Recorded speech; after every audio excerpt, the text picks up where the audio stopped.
The protagonist was hit by a car that didn't stop at a traffic light, which caused her death. The next thing that appeared before the girl's eyes was a bed with a man surrounded by women.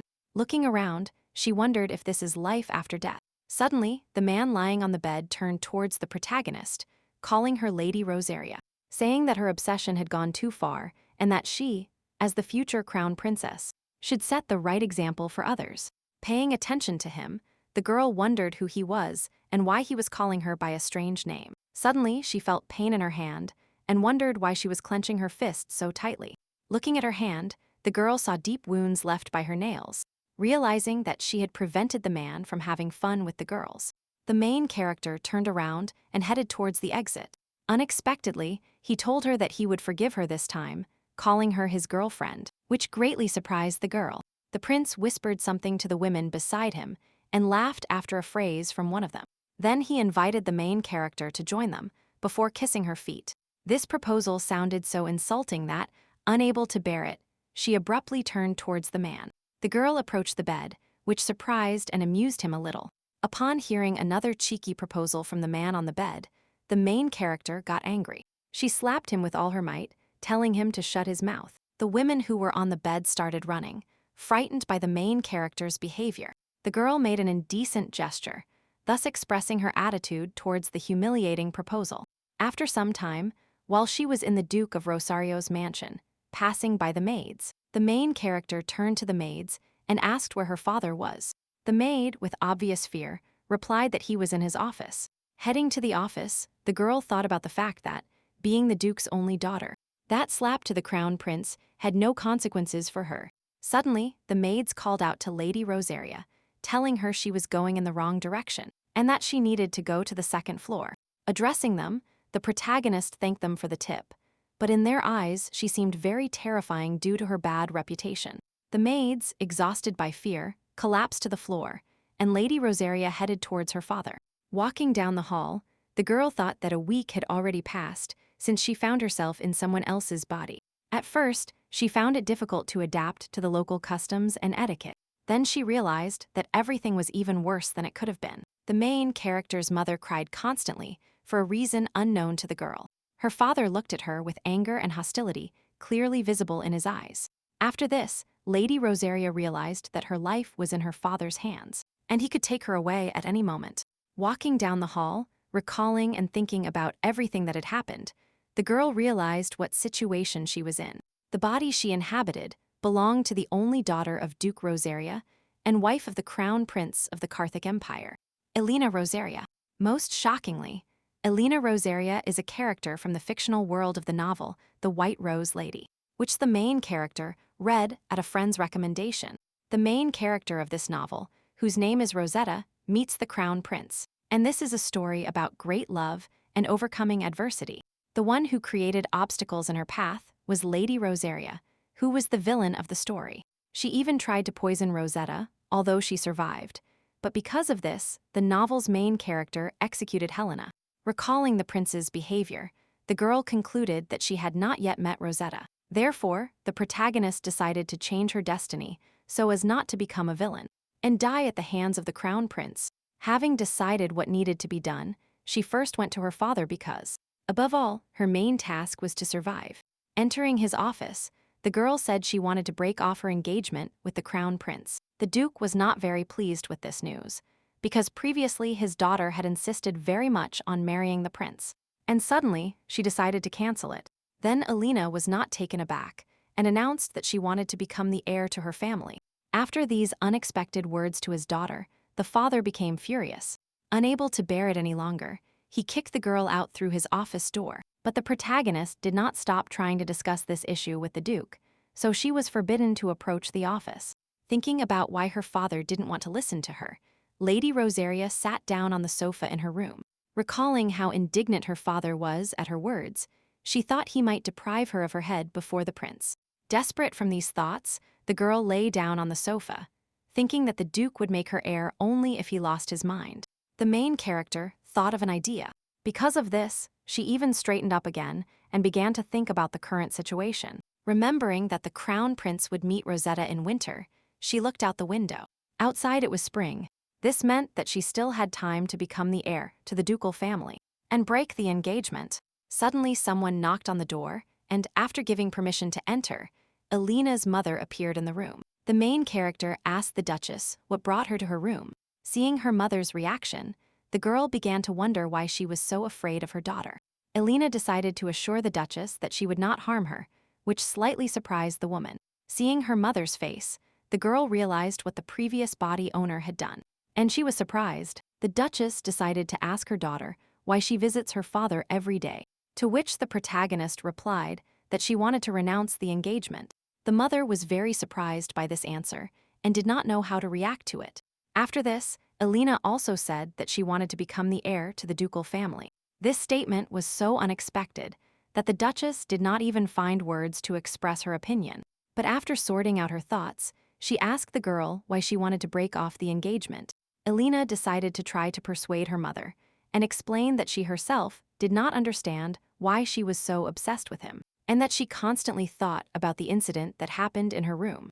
After thinking a little more, she honestly admitted to the woman that she considered the crown prince to be absolute garbage.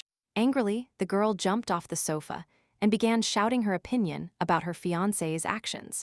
Having calmed down, the main character firmly told the Duchess that she did not want to become the crown prince's wife. Clasping her mother's hands, she began to assert that she wanted to help the family and delve into everything to follow in her father's footsteps. The mother, seeing how her daughter had changed, was very happy with her new outlook on the world. The Duchess decided to believe Helena, but asked her to promise something in return. She asked her to study hard to achieve her goals, but the most important thing she wanted was for her daughter to stop throwing her out of the living room. The protagonist promised from the bottom of her heart that this would not happen again, and asked her to trust her. Then the mother, believing her daughter, went to the father's office and convinced him to give the girl a chance. Lady Rosetta was surprised that the Duke agreed so quickly, given his difficult character. The lessons began. The girl had to read and study a lot to cope with her future responsibilities. She also needed to perfectly master etiquette and ballroom dancing. The protagonist was also forced to master fencing, because her family was famous for its swordsmanship. The Duke's knights were delighted to see Lady Rosetta's progress on the training ground. While walking to the next lesson after training, Elina wondered if these trainings were truly necessary. Then she remembered her first family dinner, during which her father drew a sword and ordered her to take it and fight. The girl turned to her mother and saw her bringing her a sword, after which she realized that the most influential person in the family was the Duchess. At that moment, Helen's current mentor, Wolstone Duke, the second son of the Count Duke, successor to the position of mentor for imperial families, entered the Duke's office. The Duke inquired about his daughter's success, to which the mentor replied that the main character manages everything well, and that she is perfect for the role of heir. Hearing how the teacher appreciated Helena's efforts and skills and asked him not to ignore them, the man was very surprised. In the royal palace, a servant sat in front of the bed and looked at the man lying there. The person lying on the bed was a man with long black hair and a bandage on his head. Suddenly, the dark-haired man's hand, which had previously rested calmly on the blanket, moved. The man barely opened his eyes, trying to focus his vision and understand where he was. Seeing that the patient had woken up, the servant ran to him shouting and calling him Prince Lloyd. Due to the loud sound, a sharp flash of pain shot through the prince's head, and he screamed. After this, the man tried to get up, but the servant told him not to make any sudden movements. Looking at him, the man asked who he was and what that place was. The boy was very surprised and asked if the prince truly remembered nothing.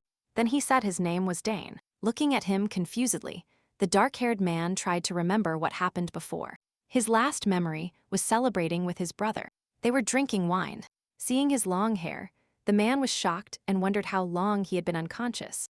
Lloyd turned to the servant and demanded that the mirror be brought to him immediately. A minute later, Dane brought an oval mirror with a wooden frame to the bed. Seeing his reflection, the dark-haired man was greatly shocked, as in the reflection was a completely different person. Once slightly recovered, the man asked the servant to tell him what happened.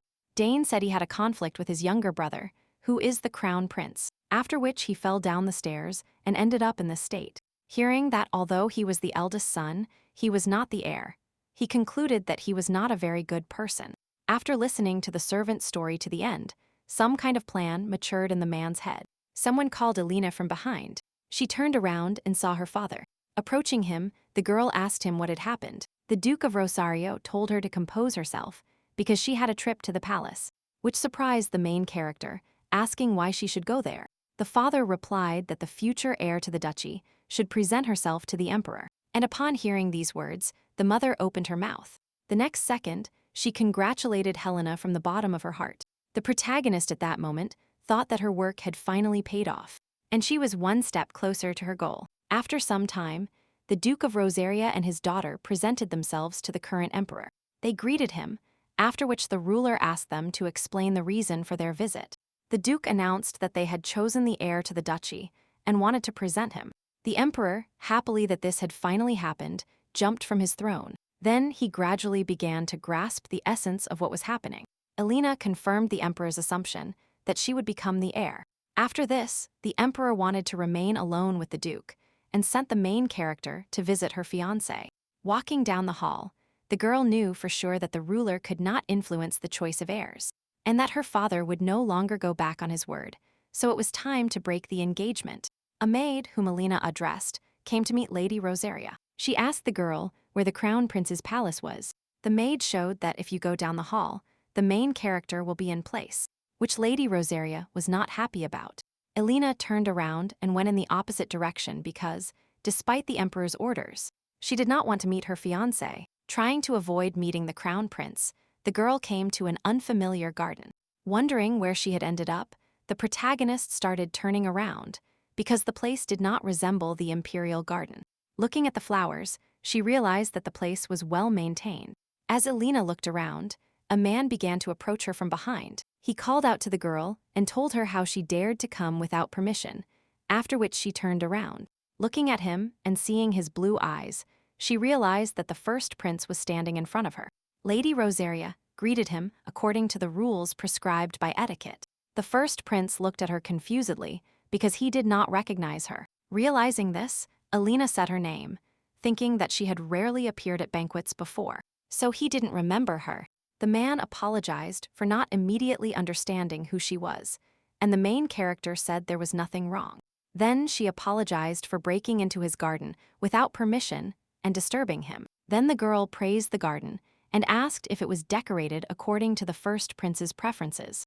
To this, Lloyd replied hesitantly, making Lady Rosaria look at him confusedly. Deciding to be hospitable, the prince invited Helena to have a cup of tea with him. Suspecting something was wrong with Lloyd's behavior, the girl decided to refuse his offer and said it was time to return. The first prince was not particularly bothered by her refusal and said they would meet again in the future.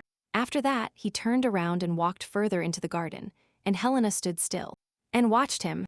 After analyzing his behavior and comparing it with what she knew about him from the novel, she concluded that his calm and dismissive attitude was not at all characteristic of him. Turning around, the main character headed towards the garden exit, and at that moment, the prince turned to look at her. He called his servant Dane, who turned out to have been sitting among the bushes the whole time, and listened to their conversation, and told him that her description did not match Elina's current behavior. Dane looked surprised at the departing Lady Rosaria and said she wasn't herself. The boy told the prince the rumors, according to which Elina had become a completely different person.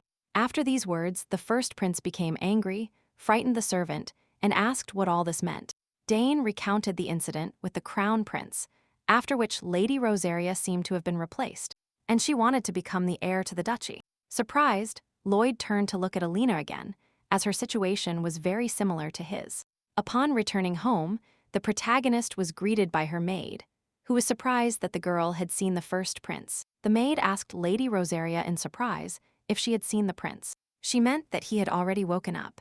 The main character was perplexed, and the maid said that the first prince fell down the stairs and did not regain consciousness for over 2 weeks. After the girl's story, Elina compared all the facts and Lloyd's strange behavior and realized that someone had also taken over his body. Lady Rosaria was so lost in her thoughts that the maid decided to call her. After this, the main character decided not to rush and review everything carefully. By order of the emperor, Elina needed to spend 2 hours with her fiancé. At some point, he broke the silence by saying that the girl was insatiable and that being by his side was not enough for her. The main character realized he was referring to her intention to become heir. But at that moment, the prince said that he had agreed to be engaged to her only for her family. When he fell silent, Elina confirmed his words that she was greedy, which shocked him. Lady Rosaria continued by saying that she was not good enough to hold two things in her hands at once. So she was forced to give up something, thinking that he had influenced the girl, and she changed her mind about becoming a duchess. The crown prince breathed a sigh of relief, but Elina, with pride and arrogance in her eyes, said that she refused the engagement. The stunned fiancé just stared at the main character for a while. Observing the crown prince's expression, Lady Rosaria thought he would agree to break off the engagement. Therefore, the girl was stunned when she heard him ask her to repeat what she had just said. The prince, angry and rude, demanded she repeat once more what she had just said. Elina, once again, calmly repeated her request to end her engagement with the crown prince. Suddenly, the man hit the table hard with his fist and asked the girl how she dared to mention such a thing. With obvious displeasure, the protagonist looked at her fiancé, not understanding why he didn't want to break their relationship. After thinking about it, she suggested that he blame her for the cancellation of the engagement if he was so worried. This completely enraged the prince, and he jumped from his seat in a fit of rage. Elina looked at him surprised, still not understanding the reason for his behavior. Suddenly, a servant approached and said that the 2 hours assigned by the emperor had ended. The crown prince immediately turned and headed towards the door, saying he had to leave. Lady Rosaria tried to stop him to finish the conversation, but he didn't want to listen to her anymore. Stopping at the door, he turned around with a malicious expression on his face. He repeated that time was up. Then he opened the door and left the room, not wanting to stay any longer. Elina, disappointed by the conversation and not receiving a positive answer, slumped onto the sofa. Then she wondered about the reasons for his refusal, since he clearly hated her. Lost in her heavy thoughts, the protagonist stared at the ceiling. Suddenly, it occurred to her that this whole situation was similar to Korean drama clichés. Just thinking about this made her tremble, because she absolutely did not wish for such a turn of events. While in a lesson with her mentor, the girl, immersed in what happened with the prince, said out loud that it infuriated her, so the mentor suggested ending the lesson. Elina tried to justify her rude words to the teacher, but Bolston Duke decided not to continue the lesson because she was not focused. Having said that they were done for today, the mentor left, leaving the stunned Lady Rosaria alone. She started getting angry and cursing her fiancé because she couldn't get the situation with him out of her head. The maid brought Elina an invitation to visit the imperial palace. Upon opening the envelope, the main character saw inside an invitation to tea from the first prince. The maid asked if Lady Rosaria was friends with him, to which the girl replied that they didn't know each other well. Looking at the letter, Elina thought this was a strange act on Lloyd's part. To not forget or miss anything, the girl decided to write down all the nuances of the novel she remembered. Recalling the encounter with the first prince, the main character realized that the details of the novel had changed. But still, his behavior was very different, so the main character wondered if this had anything to do with that incident. Wanting to test her conjectures about Lloyd's identity, Lady Rosaria decided to write back in response to an invitation to tea. Looking determinedly at the envelope with the letter, she decided at all costs to find out everything. A few days later, her mother entered Elina's room and asked if she wanted to spend time with her. Seeing that the protagonist was dressing up, she asked where she was going. The Duchess became annoyed when she found out her daughter was going somewhere and showed her a basket of cookies she had baked herself. To avoid upsetting her mother further, Elina took the cookie, took a bite, and promised that when she returned, she would spend time with her mother. The Duchess, delighted with this promise, cheered up and decided to wait. Recalling her father's character, the girl thought she was very lucky to have such a mother. After all, the Duchess calmed the Duke in moments when he was angry with his daughter. After this, the main character felt that the woman was truly her real mother. The Duchess asked again where Lady Rosaria was going, and she replied that she was going to the imperial palace. Hearing this news, the woman became very frightened, and Elina wondered why she had that reaction. Then the girl realized that she thought she was going to a meeting with the crown prince, and immediately began to deny it. Lady Rosaria explained to her mother that she was going to have tea with the first prince, which also didn't make the woman particularly happy. Upon arriving at the imperial palace, Elina met Prince Lloyd. After greeting the girl, he noticed her beautiful appearance. The main character entered the room and approached the sofa with the intention of sitting on it. Then she said it was an honor for her to be invited by the prince. The first prince congratulated Lady Rosaria on the fact that she would soon become the heir to the duchy. In response, the girl thanked him for his congratulations. Elina thought to herself that everything had boiled down to a useless dialogue that would bring no benefit. Deciding to make her move so that the prince would show his true self, the main character said that she had recently changed. Lloyd responded to her words with a smile and slight disdain. After that, Elina said that she was not like the prince she had known before. Silence fell. The first prince, with an arrogant expression on his face, asked which one she was talking about before. In response to this, Lady Rosaria revealed that they had already met before their encounter in the garden. Lloyd, placing his hands on his knees, replied that that seemed to be true. The girl was surprised that he said such things so easily, practically admitting her suspicions. The first prince decided not to be left behind, and also mentioned the rumors that Lady Rosaria had become a different person. Elina realized that he was trying to aim arrows at her. This amused her, and she decided to ask him if he thought the same as everyone else. Lloyd replied that the girl knew best how much she had changed, because to him she was the same. Continuing with their verbal mind games, the main character said that now, at least she was smarter. The first prince, with slight sarcasm in his voice, replied that the same could be said of him. Elina looked the man straight in the eye and agreed with his statement. After the conversation, Lady Rosaria got up from the sofa, preparing to leave. As a farewell gift, she gave the first prince a basket of cookies that the maid had baked. The prince signaled his servant to accept the girl's gift.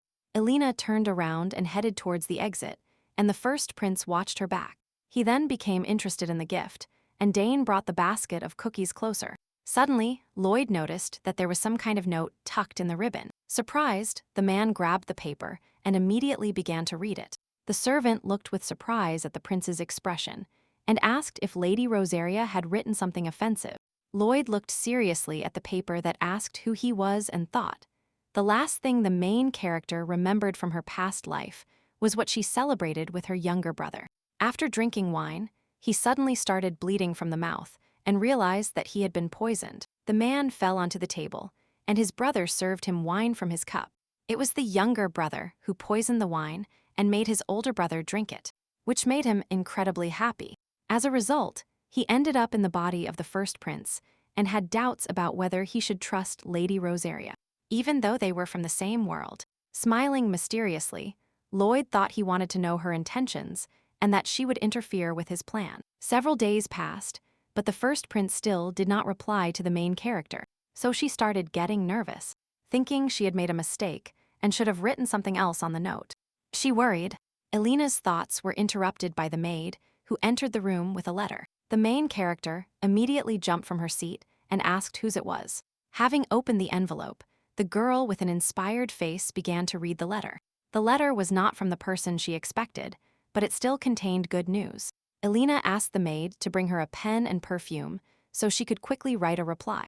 A few days earlier, Lady Rosaria had attended a tea party with other aristocratic women. She wanted to understand what kind of situation prevailed in secular society. The girls were talking among themselves, so the protagonist tapped her fan to get their attention.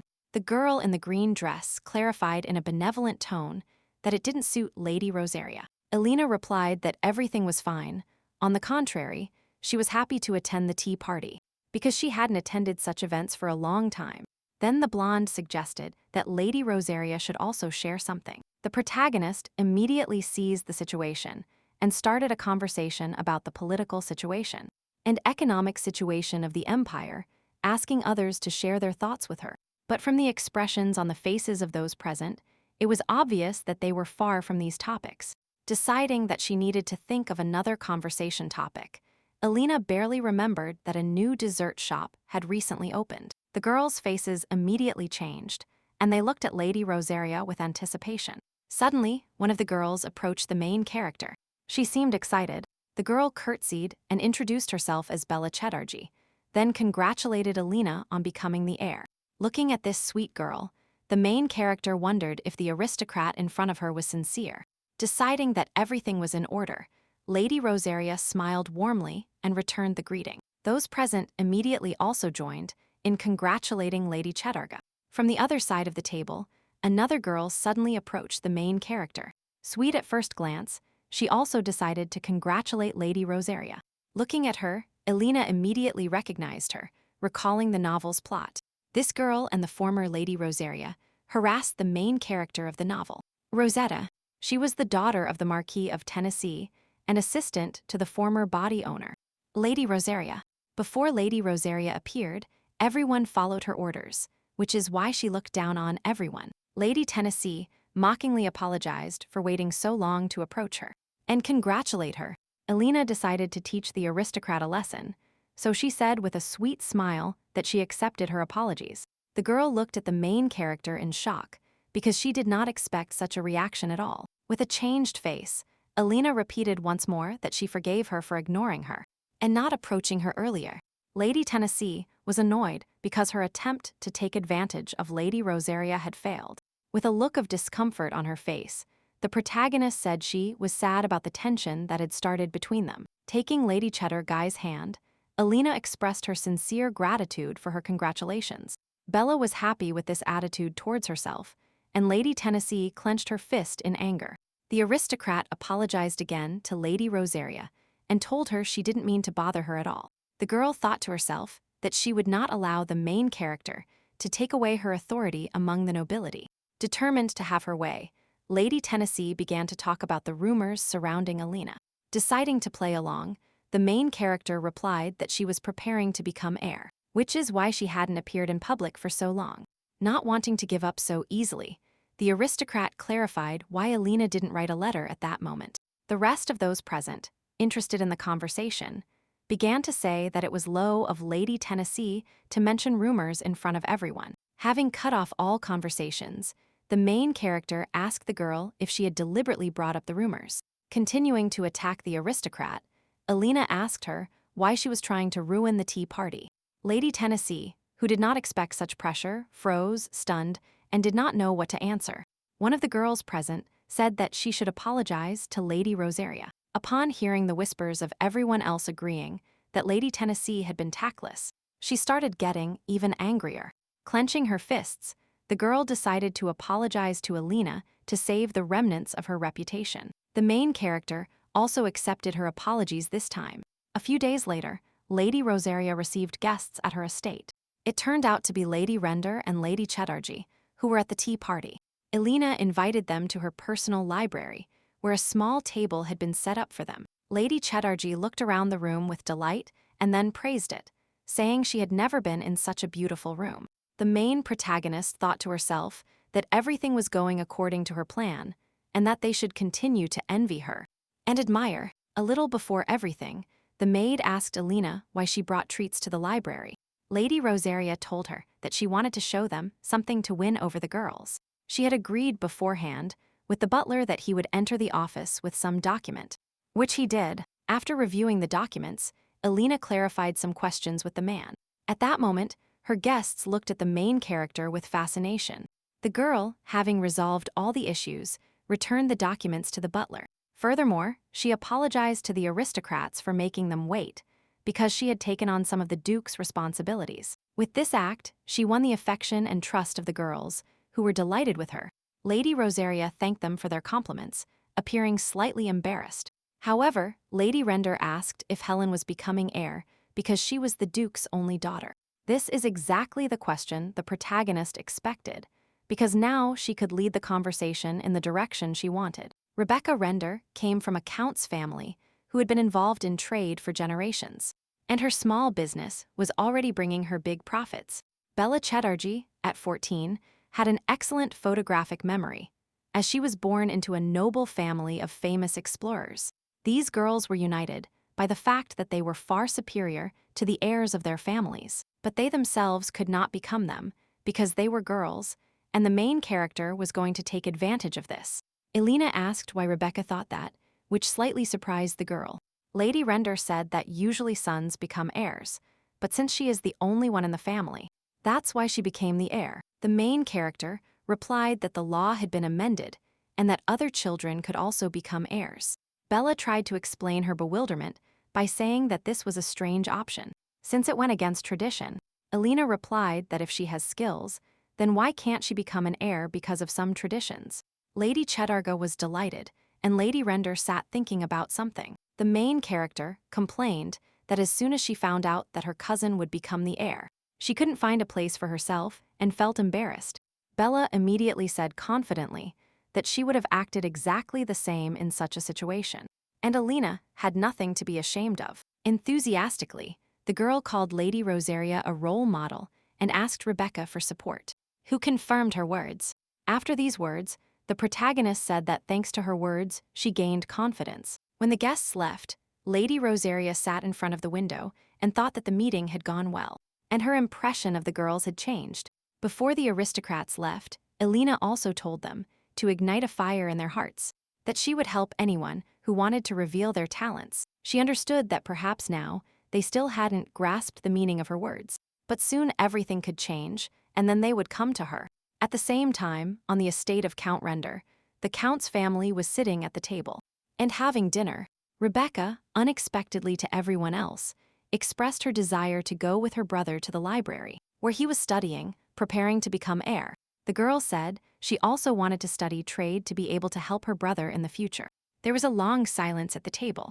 Everyone stared at Lady Render, which made her hesitate. The Count's eldest son told her with a smile that she was going to fight him for the heir's spot. Rebecca, not expecting such a reaction, began making excuses, saying she didn't have such thoughts. The Count, saying that his mood had worsened because of her words, left the room. Lady Render's older brother got up next to go study in the library. Aggressively, he grabbed the pieces of paper and threw them at his sister, ordering her to stop talking nonsense. Picking up the papers, Rebecca didn't understand why her family was doing this to her. The Countess approached her daughter and told her that she really hoped to become heir, only because she understood mathematics better.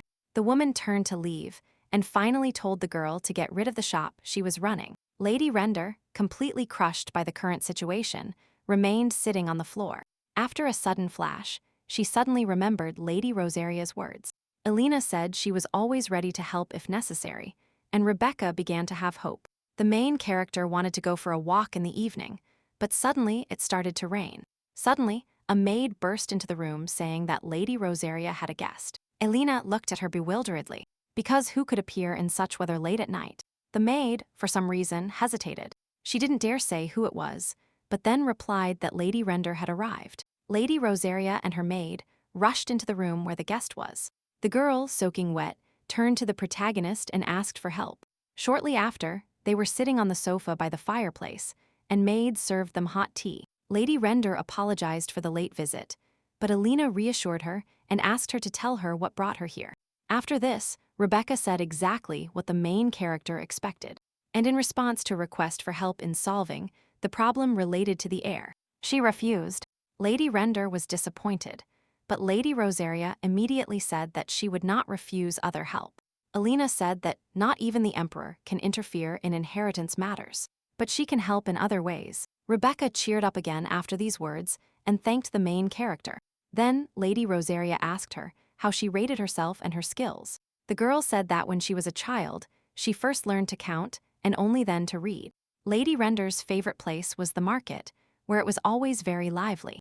By observing the merchants, she could see the flow of money that connected these people. Proudly, Rebecca said that her skills are among the greatest in the history of the family, so she is worthy of her surname. Hearing these words, Elina decided to show her guest something and handed her an envelope.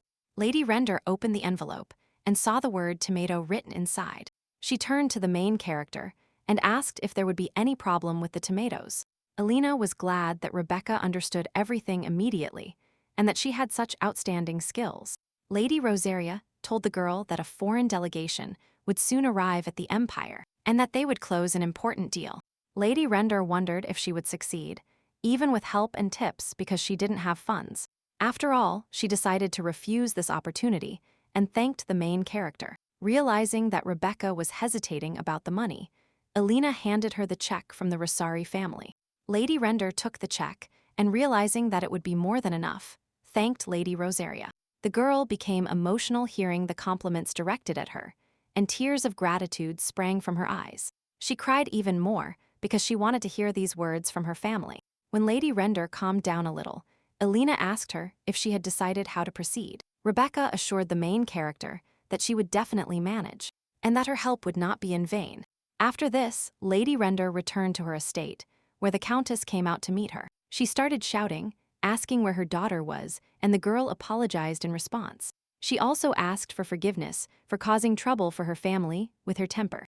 The Countess was happy that her daughter had come to her senses and praised her. Lady Render's older brother watched this scene from the house, standing in front of the window. Rebecca's mother took her inside, holding her hand and telling her she needed to rest. Walking behind her mother, the girl thought that if she stayed any longer in this house, she would never be able to live by her own rules. Wanting to change her life, she decided to leave everything to start a new life alone, without family support, and to take the Render family into her own hands. Sometime later, the protagonist invited some aristocrats to her greenhouse for tea. Lady Render and Lady Chatterjee arrived, with another girl behind them. It was Mabel Earn, who in the original story helped Rosetta cure the epidemic. So Elina decided to get to know her better. As the girls sat and talked, Lady Earn showed no interest in the conversation, but instead looked at the flowers. Lady Rosaria knew that Mabel was a flower lover, so she specially arranged a meeting in the greenhouse. Deciding to start a conversation, the main character turned to the girl. Upon learning that Helena had been to the first prince's secret garden, Lady Earn was obviously interested in him. Lady Rosaria said she had recently visited there, and that there were many rare plants in this garden. In the original novel, Rosetta told Mabel about Lloyd's secret garden, where they found a plant that could stop the epidemic. Lady Earn, after developing the medicine, gave all the credit to the main character, because it was she who showed her the garden. Lady Rosaria decided to take advantage of this knowledge and win Mabel over to her side, promising to talk to the prince about the opportunity to visit the garden. The girl liked the idea and immediately agreed to take advantage of this honor. Then, Elina said that she had heard about Lady Earn's knowledge in the field of medicinal plants, and asked if she wanted to become a doctor. Mabel replied that she would rather become an explorer. Lady Chatterjee intervened that doctors had better reputations than researchers, to which Lady Earn shared the revelation that if she could create new medicines, that fame would be more pleasant to her. The main character said she would support the girl in her endeavors at any time. Bella also agreed with her. Lady Chatterjee suddenly became deeply thoughtful, and Elina realized this. And deep down, she started to be happy that she could motivate her. Sitting on the sofa and looking out the window, Bella thought that Lady Earn was beautiful. The girl was a little jealous of the other ladies, because she also wanted to proudly talk about what she does. Then Lady Chatterjee decided to think about what she could start doing. To begin with, Bella decided to describe her strengths and abilities. After describing her thoughts on paper, the girl made the decision to seek Lady Rosaria's advice. A few days later, Lady Chatterjee came to Helen to consult her about her future. The main character was happy to be able to influence Bella. Bella felt a little embarrassed and asked Lady Rosaria not to laugh at her idea. After that, she confidently said she wanted to open a rumor shop. Lady Chatterjee expressed her opinion that any information costs money, and that knowledge is a great power. That's why she wants to open a shop that collects and sells rumors. Seeing the confusion on Lady Rosaria's face, Bella felt embarrassed, thinking she would think her idea was stupid. But despite the girl's worries, Elina applauded her and told her it was a great idea. Lady Rosaria advised that they first needed to find a name and compile a database in which she would support Bella. The protagonist agreed to support this idea because for her it would be enormous power she could use to survive. She looked at Bella, who was sweetly eating a cookie, and decided she would give her all her support. The next day, the girls stood in front of the place where a rumor shop would open in the near future. Lady Render helped with the search for the building so it could be easily found, but it had hidden entrances and exits. Bella liked the place and wanted to immediately go make a deal, but Rebecca said that she already owned it. Lady Chatterjee, turning around, was surprised by such a sudden turn of events. Lady Rosaria replied that she had promised her help and support in her matter. Bella was very grateful to Elina and rushed to hug her. Returning home, the protagonist wanted to meet her mother and ask the maid where she was. She replied that she was with a guest, which surprised Lady Rosaria because she hadn't heard anything about it. As they approached the room, a loud male laugh suddenly erupted. Elina opened the door and quickly entered the room, thinking the laughter belonged to the crown prince. As soon as the girl saw the guest, she stopped in a stupor. In the room, sitting on the sofa, was none other than the first prince. Sitting opposite him, Lady Rosaria mentioned that he had never replied to her note. Lloyd replied that he decided to show some courtesy after that note. Suddenly, the first prince said his real name from another life. The protagonist realized that her suspicions were confirmed, and they were both from the same world, and even from the same country. The main character asked Lady Rosaria to be polite and also state her real name. Elina told him her real name and decided to put caution aside. After this, Lloyd suggested they stop monitoring each other and share information. Lady Rosaria wanted the first prince to be the first to tell what he knew, because she arrived in this world earlier and had more information. Deciding to yield to her, the main character said that she knew everything about the body's owner and the state of the empire. She then added that she already knew that Helena had been here before and managed to calm down. Lloyd wondered where they ended up, since the clothing and architecture were similar to medieval Europe. But the world was clearly different. The protagonist realized that her interlocutor knew nothing and told him that they had met in the world of a fantasy novel. The first prince was stunned by the situation, but quickly accepted the absurdity of the situation. Lloyd had to admit that he would have to live with it, even if everything sounded ridiculous. Next, Elina invited the first prince to join efforts to avoid the fate prescribed to them by the novel. The main character agreed with Lady Rosaria that she would change her sad ending. Subsequently, they shook hands to seal their promise to cooperate with each other. Not only that, Elina also suggested drawing up a written contract to definitively avoid betrayal. Although both were selfish in their terms, the main characters barely managed to reach an agreement. Lady Rosaria read the resulting agreement and noticed a strange clause, which was that the parties could hide their plans from each other. The first prince explained that he wrote this as an additional precaution.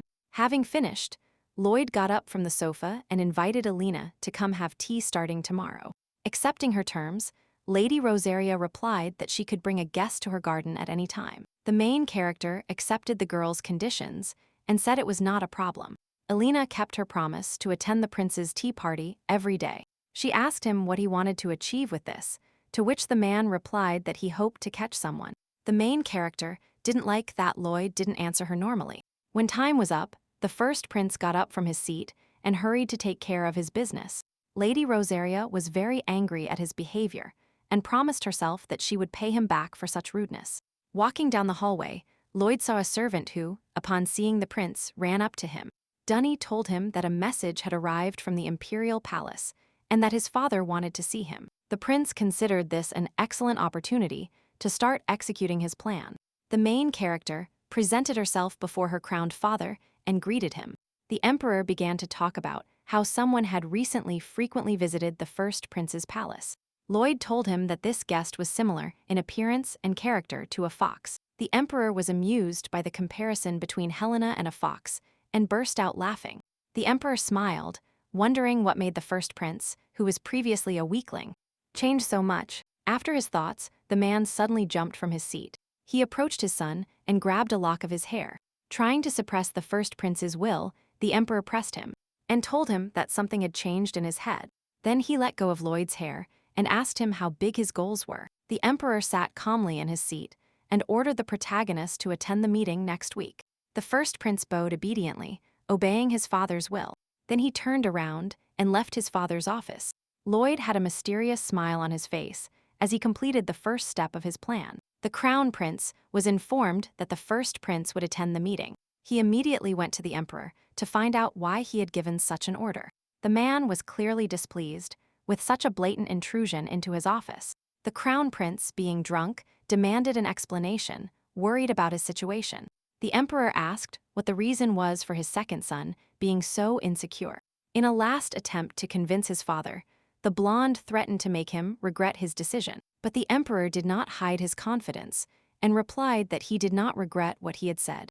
And then he sent his son to take care of his own affairs. The crown prince turned around and silently left his father's office. Watching him, the emperor thought that he usually enjoyed seeing such dominant behavior from his second son. But now it irritated him. He believed that it didn't matter which of his two sons would eventually become the heir. The most important thing for him was that in the end, one of them would make the country richer and more powerful. The main character was reading a book in her room when she heard a noise outside the door. The crown prince burst into the room and snatched the book from his brother's hands. Looking menacingly at Lloyd, he told him to realize his place. The first prince stood up calmly, pretending not to understand what the conversation was about. The crown prince, growing increasingly angry, grabbed the main character by the neck. Lloyd did not tolerate this attitude and pulled his brother's hands off his shirt. Looking at the second prince with a murderous gaze, the main character pointed out his bad habit of letting go of hands. Astonished by the first prince's sudden strength, the blonde continued the scandal. The crown prince, intimidating his older brother, whispered that he would forgive him when he became emperor if he stopped standing out. Lloyd, not wanting to listen to him anymore and continuing the conversation, removed his younger brother's hand from his shoulder. The main character, wanting to teach the crown prince a lesson, made him stumble. The blonde tripped over someone else's foot and hit the corner of the table with all his might. Lloyd approached him from behind and asked him to return to his room because he was too drunk. Turning around, the first prince ordered Dane to escort the second prince to his quarters. Saying goodbye, the man said they would meet in 2 weeks. When the crown prince returned to his room, he decided to vent his anger on a bottle and threw it against the wall, almost hitting a servant. He was annoyed by his older brother's behavior and the way he mocked him.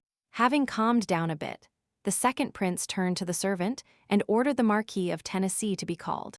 The main protagonist was studying in her library when a guest arrived. The maid reported that Lady Lisa Tennessee had arrived for a visit. Elina thought about the fact that she had been leading a lonely lifestyle lately. Lady Rosetta told Lena to take Lady Tennessee to her room.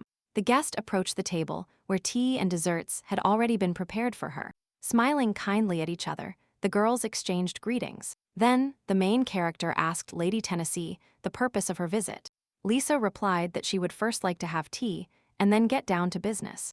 Lady Rosetta disliked that the girl almost directly ignored her question. For some reason, Lady Tennessee felt a little uncomfortable under Elina's gaze. She decided to immediately and directly say that she wanted to return to her previous relationship with the main character. Lisa began to lose her position in society and, with Elina's help, decided to correct the situation. Lady Tennessee even showed her willingness to comply with any demands from the main character. Lady Rosetta, not wanting to waste more time on this useless conversation, stood up. She told Lisa directly that she did not need a person who was ready to stab her in the back. Lady Tennessee didn't quite understand her and asked what she meant. Elina reached out her hand towards her interlocutor's face, telling her that she was not such an important person to her. Angry, Lisa pushed the main character's hand away. Looking menacingly at Lady Rosetta, the girl promised she would regret her words. Elina, not at all scared by Lady Tennessee's threats, simply smiled haughtily. At this point, Lisa decided to retreat because she had nothing else to oppose. Lady Rosetta kindly wished the departing girl a good trip. The crown prince invited the Marquis of Tennessee to his house for a talk. The man asked why the second prince sought to meet with him. The blonde began to get angry because he realized that his interlocutor knew everything perfectly. The crown prince handed some documents to the Marquis of Tennessee, and the latter said that he had heard about Lloyd's involvement in the meeting. The man continued to amuse himself and inflame the blonde, telling him that it was an order from the emperor. In the end, he directly asked if the second prince wanted the Marquis to disobey the order. Almost immediately after this, the man agreed to eliminate the main character at the first request of the crown prince. The Marquis of Tennessee also added that he hoped the prince would support him in the future, and also hinted that his daughter Lisa was already old enough to marry, and that he was not against getting involved with the emperor. When the Marquis of Tennessee left, the crown prince began to curse him for treating him that way. He was not at all happy that his own subjects were making demands of him. The crown prince was not at all attracted to the idea of marrying Lady Tennessee. He believed that the Rosetta Duchy would be the best tool for him after taking the throne, so he did not consider any other parties besides Helena. While thinking about this, the second prince remembered that Lady Rosetta asked to break off the engagement, which infuriated him, and he kicked the table. The table flew away, and the prince suddenly dreamed that his damned brother was lying next to this table. Then a sinister plan matured in the blonde's head to get rid of the main character. There were many people in the first prince's palace. Everyone came as soon as they heard about his good health. Lloyd reflected that when he was dying, everyone abandoned him, but now they came to find out why he called them to the meeting. The aristocrats tried to break into the first prince's office, but Dane blocked their way. The boy announced that Lloyd was surprised by the sudden visit, so he asked to invite them one at a time. Then a man came out of the office, and all the others rushed to him with questions. One of the visitors, who had already visited the prince, said enthusiastically that the prince had changed for the better. The other replied that the prince was still the same as before, and also said all sorts of nonsense. The man who just came out replied to everyone that he hadn't even heard a word from the first prince. The aristocrat then said that as soon as he entered the office, he sat down opposite Lloyd. After that, the prince stared at him the whole time. Suddenly, he stood up and bowed to the man, saying goodbye, and the latter could only leave the room. The aristocrats wondered why each of them saw the first prince's behavior differently, and could not understand it. At this point, they began to worry about Lloyd's drastic changes and what the future held for them. It was also important for them to decide which side to take in order to gain greater benefits. Without fully deciding, they left the first prince's palace. The main character in his room was thinking about the result of his check, and that none of the nobles who had just visited him could be trusted. He was a little disappointed, because he expected at least one of them to be useful to him. But the servant asked him why he took them one at a time. The first prince asked him a counter-question about the faces with which they came to him. Dane recalled that at first they were proud, but then they calmed down as if they were going to look. Then he realized that Lloyd was specifically showing them different versions of how he behaved before and how he behaved now. The main character realized this because they wanted to check everything and decide what to do. His plan was that after what they saw, the aristocrats would doubt the words of others and stop trusting each other. Thus, people with different points of view will appear and confront each other.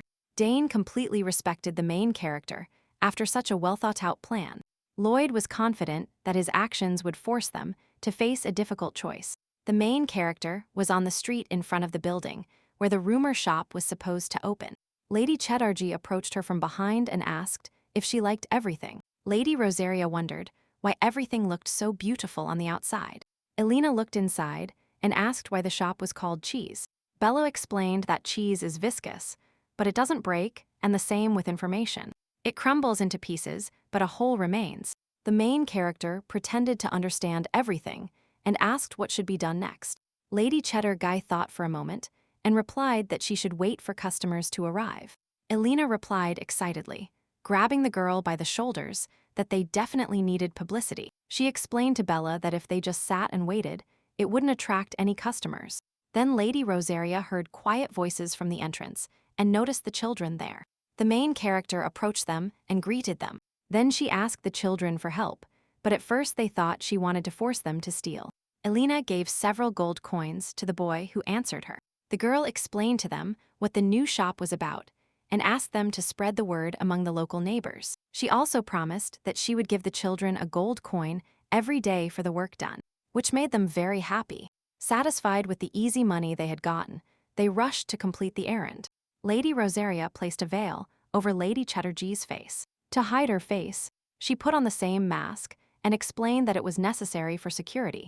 Bella was happy about Elina's help, but a little annoyed because there were still no customers. Suddenly, a female silhouette appeared behind the dark curtain. Lady Chatterjee immediately cheered up and greeted her first customer with all cordiality.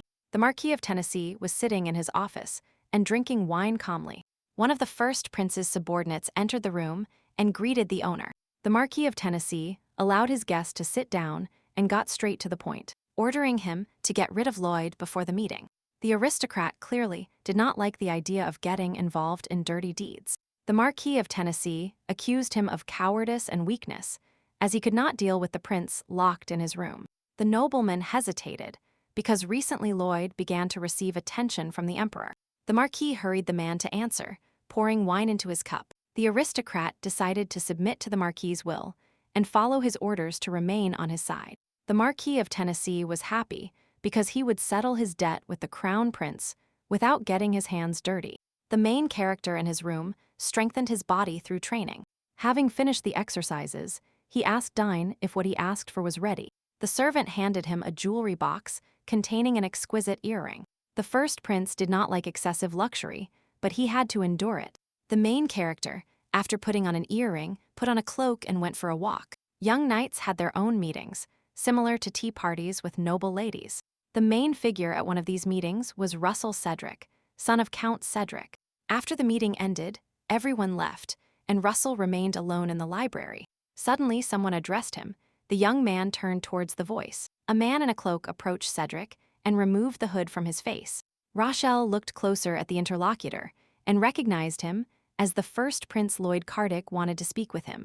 The next day, the first prince met Lady Rosetta and asked her what she thought of Rochelle Cedric. Elina called him eccentric, after which the main character suddenly coughed. The main character asked what was wrong with him, but the man asked her to continue.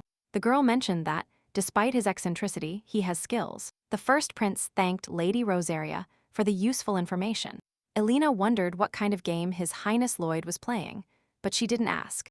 They were preparing for a plenary session in which the main character would participate. They knew the two main aides of the Crown Prince, Count Cher, and the Marquis of Tennessee.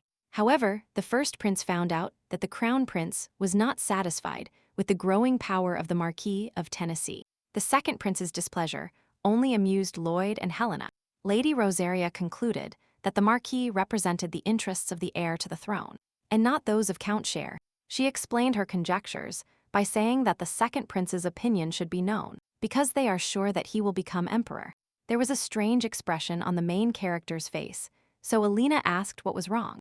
To this, he replied that he was glad that his partner turned out to be smarter than he thought.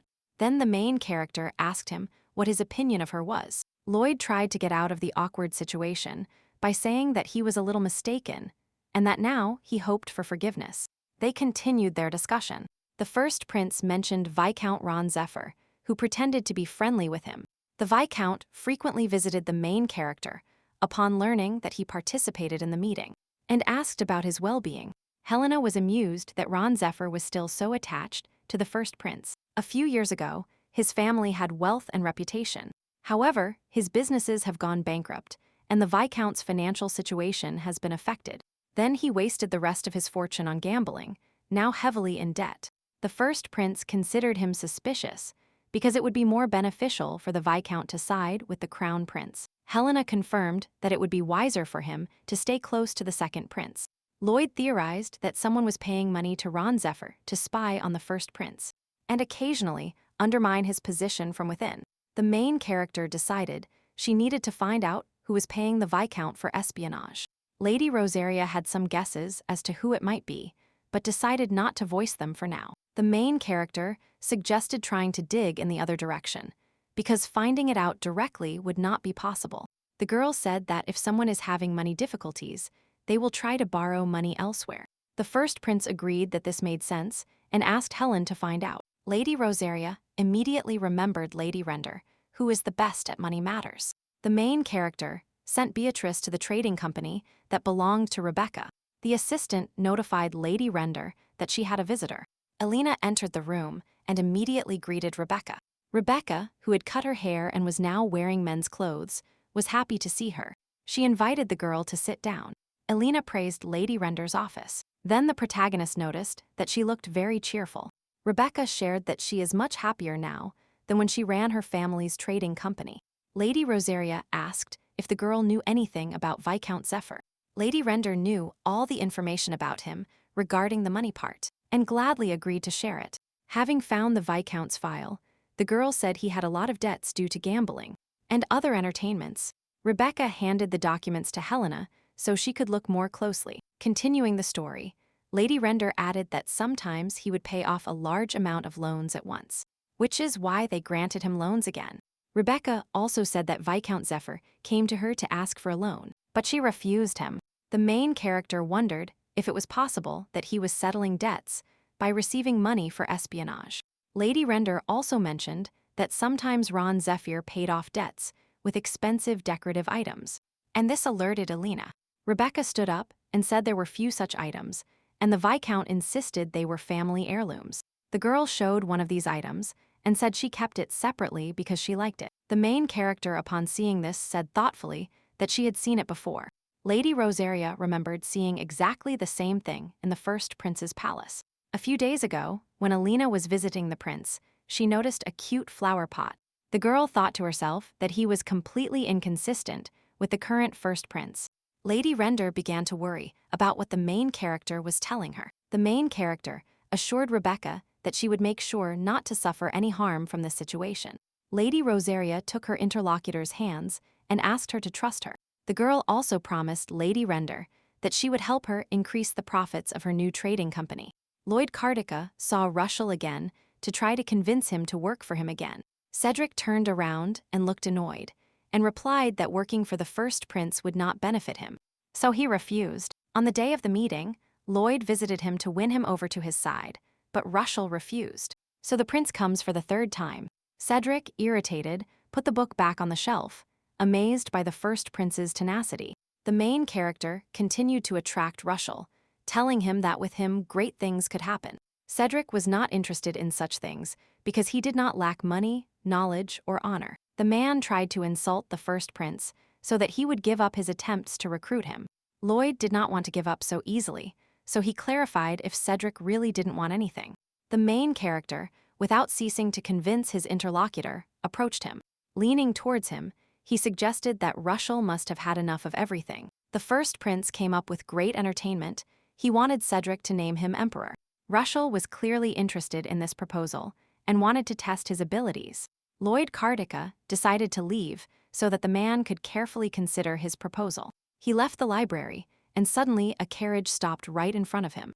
Viscount Ron Zephyr got out of the carriage and greeted the first prince. Just as the main character wanted to talk to him, he received a blow to the head from behind. Ron and his accomplices took the first prince to the Viscount's estate. They threw Lloyd with a bleeding head into a dark and damp basement. The Marquis of Tennessee ordered Viscount Zephyr to kill the main character, but for some reason, the man did not dare to do it. He sat next to the prince and began searching his pockets for something. Having found the right thing, he brought it to light, and it turned out to be an imperial symbol. Rond was going to use this to make Lloyd emperor, and he would become the greatest aristocrat. The man was going to talk to the first prince later and explain everything. But now, he needed to report to the Marquis of Tennessee about the completed task. Entering the house, he saw the maid. An idea occurred to him, and he asked the girl to extend her hand to him. She extended her hands, suspecting no meanness from the Viscount. The man pulled out a dagger and made a deep cut on the girl's arm, and she screamed in pain. Then, Viscount Zephyr applied the imperial symbol to the bleeding wound.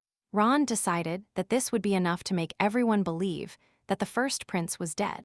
In addition, he ordered the maid to fill the room with prime furniture and hand it over to the family so that they would not approach the basement. The girl was furious at his actions because he allowed himself such behavior, but also he hadn't paid her salary for several months. While making the bed, the maid thought she would take at least a month's salary and leave the estate. She wondered why Elvis Count needed to dye something here with someone else's blood.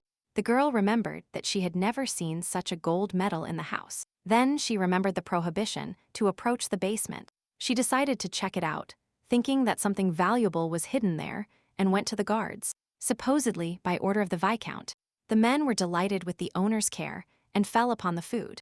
And at that moment, the maid slipped into the basement. The girl's suspicions were only intensified because the stingy Viscount even assigned mercenaries to the basement. She went down the stairs to the dark basement, going lower and lower, hoping to find something valuable. Having gone down, the maid began to look around carefully. Suddenly, looking down, she saw the blood-covered body of a man on the floor. At first, the maid thought it was a corpse, but looking closer, she noticed that the man was still breathing. Thinking about the fact that the Viscount had kidnapped a man and needed to get out of this house, she noticed something. The twins caught her attention, which looked very expensive. The maid decided to steal one thing, because they were unlikely to notice the loss anyway. She ripped off a twin and ran towards the basement exit. At that moment, Lady Cheddargy was working late at her rumor shop and was about to go to rest. Bella's assistant Ella said that Lady Rosaria would not like them working so long, so it was time to go home. Suddenly, the doorbell announced the arrival of a late customer. Lady Cheddargy decided to go out to the visitor and receive him. The girl standing in front of her said that she had heard some rumors. Bella noticed that her body was trembling. There was a bandage on her arm, and she had a fearful look on her face. Lady Cheddargy kindly asked if the girl had come to sell the rumors she had heard. The girl opened her palm on which the twin rested and thought that she could not go to places where the Viscount was common. She thought for a long time and finally remembered about a new organization that buys gossip. Then the maid came to this place, hoping to get some money. Bella hurried the girl, who was lost in thought about something. The client was worried about her safety, so Lady Chatterjee assured her that everything was completely confidential. Then the girl asked first to be paid 5 gold coins. Bella was amazed by the large amount the girl was asking for. The owner of the rumor shop thought that this was unusual information, but she could not please the customer. Lady Chatterjee stated that she only determines the value of the information after hearing it. The girl decided to trust her. She placed a twin on the table and told her that Viscount Zephyr had a kidnapped person in his basement. Upon learning of the kidnapping, Bella reached out her hand towards the small thing to examine it carefully. Looking closely at the twin, the girl recognized the coat of arms on this twin. Lady Chatterjee asked her client if she knew what the button was, but the girl replied negatively. Bella told the girl to wait a little and went deeper into the room. Opening the chest, she took out a bag of gold coins. The owner of the rumor shop placed a well-filled bag in front of the surprised customer. Lady Chatterjee thanked the girl for the information and told her that with this money, she could now start a new life. The maid, who was about to leave, turned around and clarified why she was talking about a new life. Bella sharply replied that the girl should leave immediately or leave the empire altogether. After the maid left, Lady Chatterjee looked at the twin with the first prince's engraving and decided to go to the Rosario Duchy. At that moment, on the duchy's training ground, Elina was perfecting her combat skills. She fought with her head, while the rest of the knights supported her. Then, the chief proposed a bet to her. If she wins, Lady Rosaria will train with him once a week. The man tried to confront the weak girl, because she had no reason to argue with him. Provoked by the head of the knights, Elina became annoyed. She was about to attack the man when suddenly someone called her. Lady Rosaria turned around and saw Elina calling her. The maid quickly approached and said that an urgent guest had arrived for the main character. Elina was surprised because it was already late. She looked behind the maid. Lady Chatterjee was standing there with a worried expression on her face. Bella quickly approached Lady Rosaria and announced that she was there on urgent business. Extending her hand, the girl placed a twin in the main character's palm. Elina immediately recognized that this button was from the first prince's clothes. Lady Chatterjee approached her and whispered in her ear that Lloyd had been kidnapped. The main character immediately asked who had done it. Bella replied that it was Viscount Zephyr, and then Elina was finally convinced that he was a spy. Lady Rosaria asked Sir Dial to accompany her instead of training. The man was surprised that the girl was going somewhere late, but the main character said it was urgent. Elina veiledly said that someone had stolen her things, because she could not directly mention the kidnapping of the first prince. Lloyd, who had been unconscious this whole time, opened his eyes. Lady Rosaria and Sir Dial invaded Viscount Zephyr's property and neutralized the guards. The main character told him that it was the Viscount who stole the item. Upon learning this, the man immediately wanted to teach the aristocrat a lesson. They finally finished off all the Viscount's mercenaries and put them in one place. Sir Dial clarified to Helena that he was only going to return the item and leave immediately. Elina, smiling sinisterly, said that she wouldn't limit herself to just this. Lady Rosaria thought that now they had enough evidence against the Viscount because he dared to kidnap the first prince. Thanks to this, the main character was convinced that he was acting on someone's orders. Suddenly, Elina thought that this was too lucky of a coincidence. The last time they spoke, Lady Rosaria was against Lloyd going alone with Russell. Since he even refused protection, she offered him a knife. Recalling this, the main character realized that the first prince specifically wanted to fall into a trap. Suddenly, the basement door opened, and a male silhouette appeared from there. Sir Dial reacted immediately and grabbed the hilt of his sword. He and Helena thought that one of the mercenaries was staying and prepared to defend themselves. The man stood up and asked Lady Rosaria to stay behind him. Suddenly, the man took off his hood, and it turned out to be Lloyd Cardica. The main character, delighted, immediately ran towards the first prince. She looked him up and down with concern and asked if he was injured. Suddenly, Elina waved her hand towards the main character, but he dodged the blow. Lady Rosaria became furious and asked him why he was avoiding her. The first prince mockingly replied that he did not want to be hit. After his words, the protagonist grabbed him by the chest because she was finally convinced that he had deliberately let himself be kidnapped. Lloyd praised her intelligence and offered to explain everything to the girl. Sir Dial intervened in the conversation, who was surprised that the stolen item actually turned out to be the first prince. They sat down and discussed what had happened, so the man calmed down a bit. Sir Dial accepted the fact that they had their own reasons and personal plans for acting this way. Elina was not happy that he accepted what she said so quickly, and her irritation only grew due to the fact that she did not understand the prince's actions. The protagonist explained to Lady Rosaria that she had placed an observer at the entrance of the Viscount's estate. The main character asked what would happen next. The first prince told her that they were waiting for the main culprit. Strange voices began to be heard on the street. Lloyd also noticed that there were too many voices. Viscount Saphira's wife and daughter entered the room and discussed with disgust the mercenaries lying unconscious in the street, and finally realized that there were uninvited guests sitting at the table in their house. The frightened women asked the main characters who they were. The first prince introduced himself to them with superior conduct. The Viscount's daughter asked why he was visiting their house, and the Viscount's wife wondered why there was blood on the prince. Helena explained to the ladies that they were here to investigate the robbery that occurred in the imperial palace. Taking a flower pot from the prince's palace from Sir Dial's hands, Lady Rosary said that all traces led here. After her words, comparing everything said and seen, the women assumed that they had come for the Viscount. The main character asked the women to testify if they had ever seen this. She then added that she would release them from all responsibility. Viscount Zephy returned home in a bad mood and angrily slammed the carriage door. He remembered his encounter with the Marquis of Tennessee, irritably thinking that he hadn't even praised him for his work. As proof, he showed him the first prince's bloody medal. However, Rond was happy that the Marquis fell for his trick. Entering his estate, suspecting nothing, he thought he wouldn't have much time to smile. He continued to reason out loud, noticing nothing around him, that if he could convince the first prince, then everything would be fine. Viscount Zephyr went upstairs thinking that Lloyd's room was already ready. Then he turned his head, thinking that it seemed to him that there were people sitting in the hall. Finally, the man realized that it was indeed His Highness Lloyd and Lady Rosary who were sitting opposite him. Ron decided that he first needed to get rid of Helena and then conquer the prince. He knelt before Lloyd, crying because he had finally woken up. Viscount Zephyr told him that during a conversation, the prince was attacked by a thief. Trying to take advantage of the situation, the man said that he defeated the criminal and took care of His Highness. But the main character understood his plan, according to which he wanted to control the first prince and rule him for his own benefit. Lloyd listened to Viscount Zephyr with a benevolent expression on his face. Lady Rosaria decided to join the conversation and said that she had heard a different version. Helena turned to Sir Dial and asked him to bring a witness.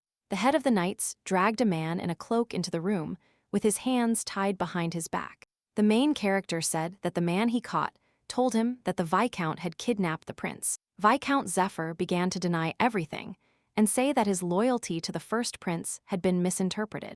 Then Lady Rosaria turned to the captured man, who told her that he could show her something. The man said that in his breast pocket there is a check given to him by the Viscount, which could serve as proof. Helen ordered Sir Dial to search his pocket and give the check to the first prince.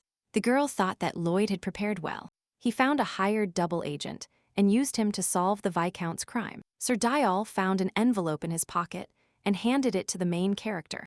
Lloyd looked at the check and told Ron that it had his signature.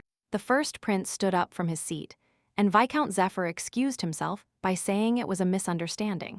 Then Lady Rosaria showed the flower pot and asked the nobleman if it was also a coincidence. Seeing the decorative object in the main character's hands, Rond finally let it slip. Realizing he had done something stupid, Viscount Zephyr snapped his mouth shut and covered it with his hand. Lloyd explained that he had asked Lady Rosaria to find out who was stealing things from his palace, and thus he found the aristocrat. The main character said in an intimidating tone that he did not expect this thief to also try to kill him. Viscount Zephyr tried to justify himself once more, but in his heart he was very scared. The first prince did not allow him to give explanations, saying that his wife and daughter had already testified against him. Ron despaired because he realized that his family had abandoned him to save themselves. The main character decided to give Viscount Zephyr another chance, because the man had been his subordinate for a long time. In return, His Highness demanded the handover of the man who planned all this. Hearing this, Rond feared how much the first prince knew, but decided not to reveal the instigator. Then, the main character concluded that Viscount Zephyr acted on his own will. The man did not want to die alone, so he immediately said that the client was the Marquis of Tennessee. After the confession, the Viscount asked the prince if they would forgive him for his sincere confession. Lloyd replied that this was possible if he provided evidence. The protagonist also added that he would not only guarantee his safety, but also give away the gemstone. Viscount Zephyr, without hesitation, handed over documents confirming his connection with the Marquis. The first prince thought this was enough and gave him the stone. Suddenly, the door opened, and Lady Render entered the room, demanding that the Viscount pay his debt. The man was scared by the sudden invasion, not understanding what debts she was talking about. Before he had time to come to his senses, Rebecca snatched the jewel from his hands. The girl said that the stone would only cover part of the debt. But the Viscount did not shout that he had never borrowed money from her company. The guards who came with Lady Render grabbed the noblemen while he shouted that they were frauds. Rebecca explained to him that she had bought all his debts from other companies. Viscount Zephyr could not believe it. The girl showed him some papers confirming her words. Smiling cheerfully, Lady Render asked him to continue diligently paying the debt. Lady Rosaria was pleased with the work the girl did in such a short time. Elina offered to buy all the Viscount's notes, thus increasing the company's funds. Rebecca doubted that by buying bonds at a low price, there was a risk that the debt would not be paid immediately. But the main character assured her that she could return all the money spent. Lady Render stopped doubting after these words and promised to prepare the stage for her presentation. Lady Rosaria and Lloyd Karthika decided to leave, leaving Viscount Zephyr desperate. Ron thought why everything had turned against him and that he would now die at the hands of the Marquis. The man was sure that everything was going well, but at what moment did everything go wrong? And then he looked at the main characters. He focused his gaze on Helena and decided that she was the culprit for his failure. Viscount Zephyr grabbed the sword in its scabbard without realizing his actions. The main character turned around and heard a noise and an angry shout behind her. She managed to see Viscount Zephyr holding a sword in his hand, raised above his head. The next moment, Lloyd appeared in front of her and stopped the sword with a dagger. The first prince shook his hand forcefully, and the sword flew away from the Viscount's weakened hands. The aristocrat threw himself to the floor to grab his sword again, unwilling to accept what had happened. Here Sir Dial pointed his sword at the completely desperate Ron. Viscount Zephyr began to be indignant about how a knight dared to raise his sword against an aristocrat. Helena approached and asked Sir Dial to put away the weapon, because this could cause him a lot of trouble. Lady Rosaria then turned to Viscount Zephyr and told him that she would not be lenient with him. The girl vaguely said that as soon as he left the premises, they would start new negotiations. On the day of the plenary session, the aristocrats began to gather in the meeting room. Count Wapan and Count Harris supported the crown prince. They felt the tense atmosphere in the hall due to the presence of the first prince. They looked at the aristocrats from the first prince's faction who were too fussy. Suddenly, the Marquis of Tennessee interrupted their conversation and said that the meeting would proceed as usual. Then everyone headed for the door because someone else had arrived at the meeting. Duke Rick of Rosaria arrived, who was the head of the emperor's neutral faction. The nobles who learned that he had named his daughter as successor congratulated him. The Marquis of Tennessee also expressed his congratulations, thinking in his heart that he would soon make her regret everything. He imagined how furious Helena would be when she found out that her daughter Lisa would become the crown prince's wife. Looking at those present, the man wondered why Viscount Zephyr was not visible. The servant announced the appearance of the emperor and the second prince. All the nobles immediately stood up and greeted them as expected. The emperor and the second prince took their seats, but the seat next to the emperor was still empty. The aristocrats from the first prince's faction began to worry and whisper. The nobles on the crown prince's side smiled and rejoiced. But the most triumphant of all was the Marquis of Tennessee, who was confident in his victory. The emperor called everyone to silence and asked the crown prince to start the meeting. The second prince was about to start when suddenly the servants behind him said that the first prince had arrived. His Highness turned around and shouted at the servants that they were interfering with the meeting. The guy apologized and explained that Lloyd of Cardica had arrived. The crown prince stared astonished at his brother, whom he thought was already dead. The Marquis of Tennessee also sat down with an astonished look, not understanding what was happening. The main character entered the meeting room and apologized for being late. Since it was his first time in this place, the emperor pointed to the chair where he should sit, and the prince thanked him. The crown prince was furious because the Marquis of Tennessee told him that he had carried out his orders. Lloyd felt his younger brother's gaze piercing him. He responded to this gaze with a smile full of superiority and arrogance. The crown prince became angry at this, while the aristocrats whispered quietly among themselves. Then, all their conversations were interrupted by a loud shout calling for silence.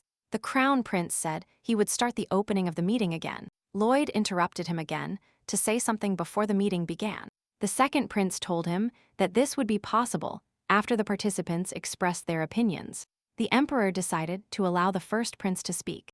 The main character said that recently he had survived an assassination attempt by an aristocrat who was stealing things from the imperial palace. After these words, the Marquis of Tennessee began to get very nervous. The emperor was outraged that someone dared to invade an imperial family member. The first prince ordered the servants behind him to open the door. The gazes of those present turned towards the man who entered, and their expressions changed.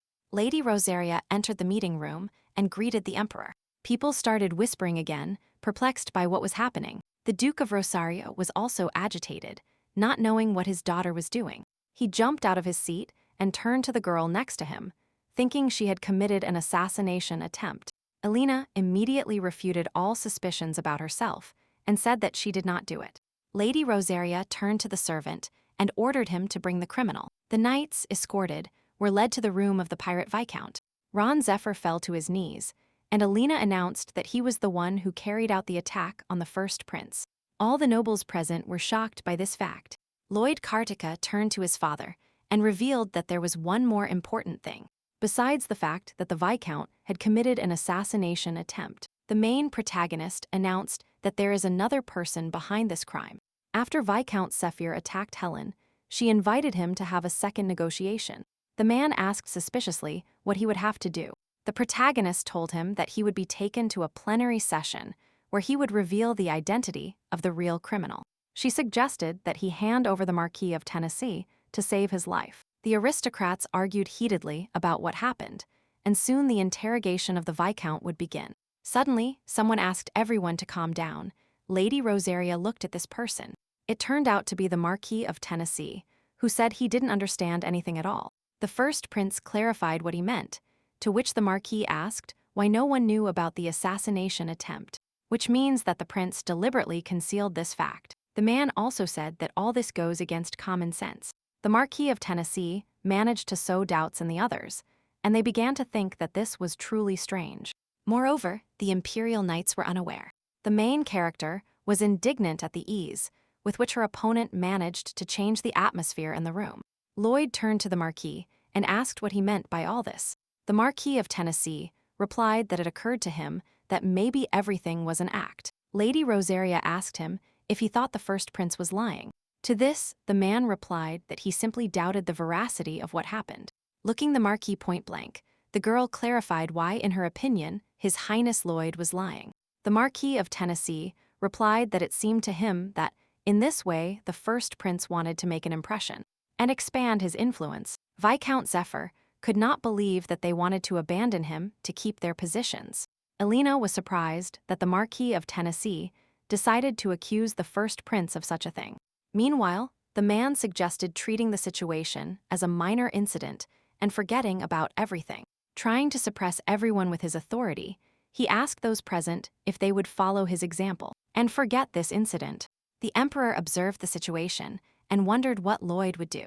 The main character replied that the Marquis has the right to that opinion, but his words are not a lie. The first prince proposed that this dubious issue be put to a vote. The Marquis of Tennessee did not expect such a proposal and replied that such a thing could not be decided by voting. Lady Rosetta cited the law, which stated that if there was an issue about which opinions differed, it could be voted on. The Marquis of Tennessee asked Helena to calm her insistence, to which she replied that they could call the judge if he did not believe her words. A few days ago, the protagonist visited the library and studied law books, so she was self-confident. The first prince mocked the man, telling him that although he was constantly busy with government affairs, he did not know the laws well. The Marquis of Tennessee finally gave in and agreed to the vote, believing that the majority would be on his side. Lloyd announced that if more than a third agreed, they would include the topic in the meeting agenda. The first prince asked those who agreed to raise their hands. Unexpectedly for everyone, the Duke of Rosario was the first to raise his hand and gave his consent. Helena thought to herself that she would definitely pay this back to him, or rather to his mother. Following the Duke, more and more aristocrats began to raise their hands, but there were still not many votes, so the Marquis of Tennessee was already preparing to celebrate his victory. Unexpectedly for everyone, the eldest son of Count Cedric, Rochelle Cedric, gave his consent. He said that unknowingly, he witnessed what happened when he went to the library to prepare for a meeting of the Knights Club. In one of the alleys, he saw Viscount Zephyr getting into a carriage, holding the first prince. At that time, Russell did not give any significance to this fact, but now he realized that it was a kidnapping. Elina was happy because now not only her own words count, but also the testimony of a witness. After this, the voting ended, and the assassination attempt on the first prince was announced as the topic of the meeting. The main character suggested that the objections of the Marquis of Tennessee should be considered as what he thinks about the authority of the imperial family. The emperor confirmed that he would overrule the Marquis's opinion on the meeting agenda and allowed Lloyd to continue. The first prince approached Viscount Zephyr and told him that he was giving him the opportunity to reveal the personality behind him himself. The man was told beforehand that if he didn't do this, his entire family would be exterminated. The main character demanded an answer from Viscount Zephyr once again, promising to forgive him. Ron Zephyr finally decided to name the person behind him. As soon as he opened his mouth and named the first letters, a knight ran towards him and cut off his head. The nobles were deeply shocked by what happened.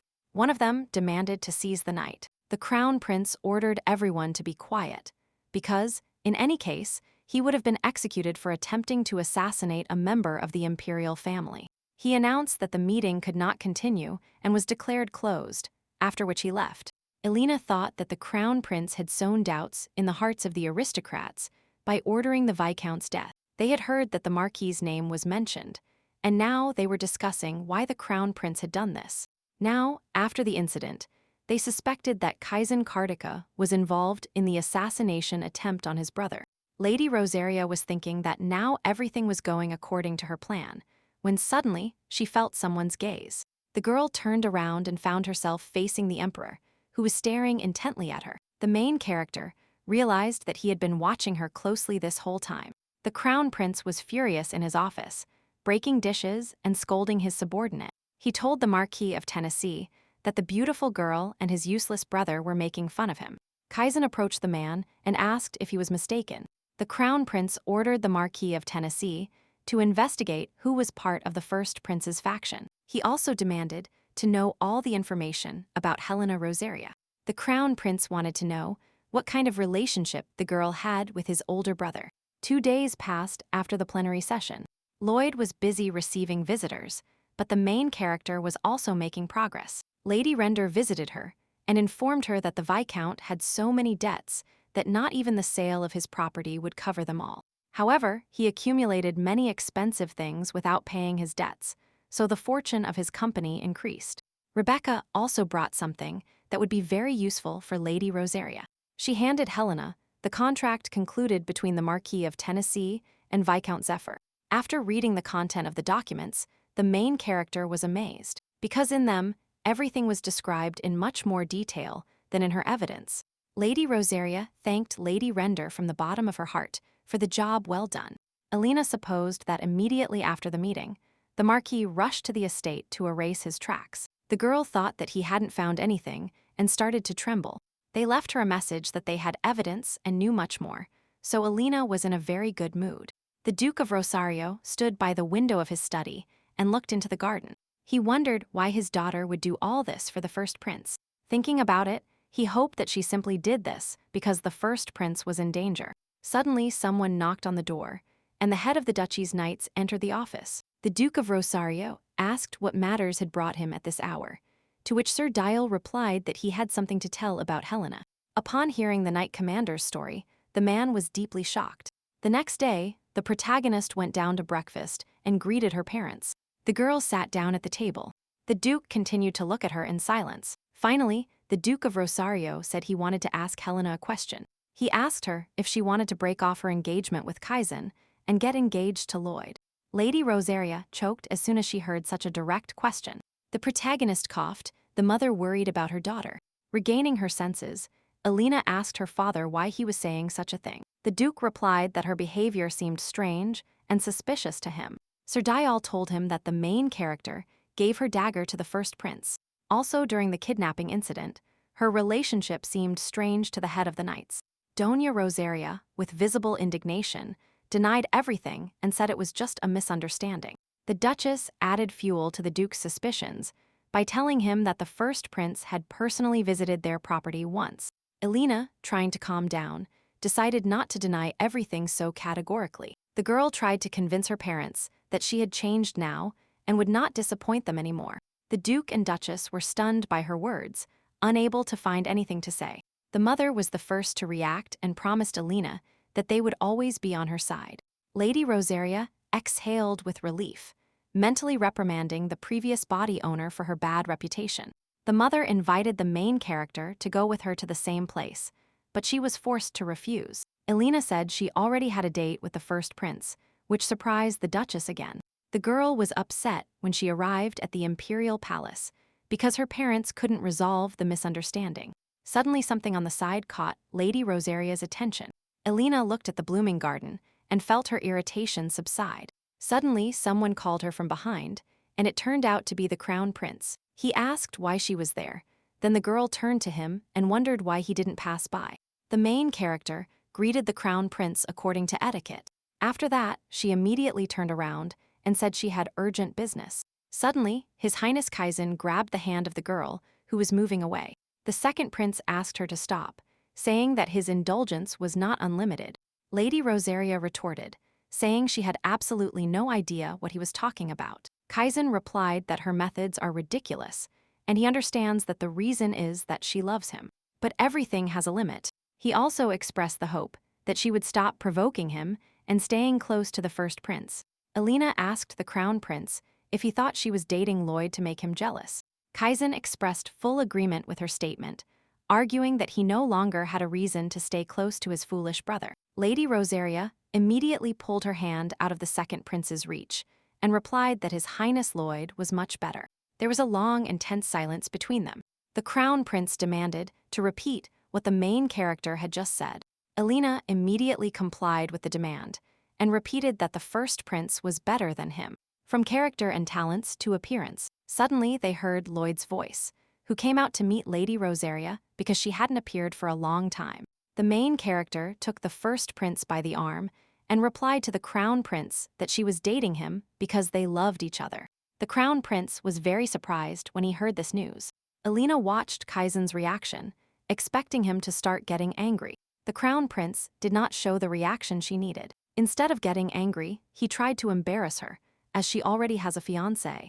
The girl replied that it was not his business to say such things, as he also had sins. She reminded him of the scene she saw when she first arrived in this world. The crown prince replied that men and women are different, and that he cannot compare them by the same standard. Lady Rosaria, indignant, stated that the structure of men and women is the same. With one exception, Elina mentioned genitals, which made the crown prince blush and try to appease her. Suddenly, the first prince drew attention by starting to laugh quietly. Kaizen only now remembered his presence and paid attention to him. The crown prince tried to grab Elina's hand to leave, but Lloyd blocked his way and told him not to touch his beloved. Hearing this, the second prince thought that his older brother was talking nonsense.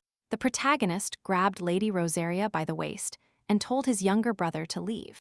Unexpectedly for the main character, Lloyd kissed her on the forehead in front of her fiancé.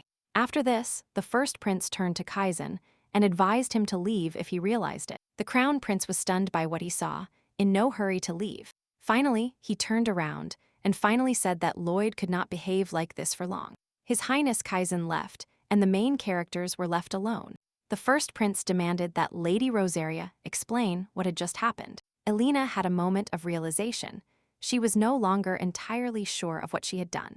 The next day, the protagonist was sitting in her office. Suddenly, she banged her head hard against the table out of embarrassment. Lady Rosaria thought why it was impossible to turn back time and return to the first day in this body. She ran away from Lloyd that day without explaining anything to him. Rumors about what happened spread very quickly and reached her parents.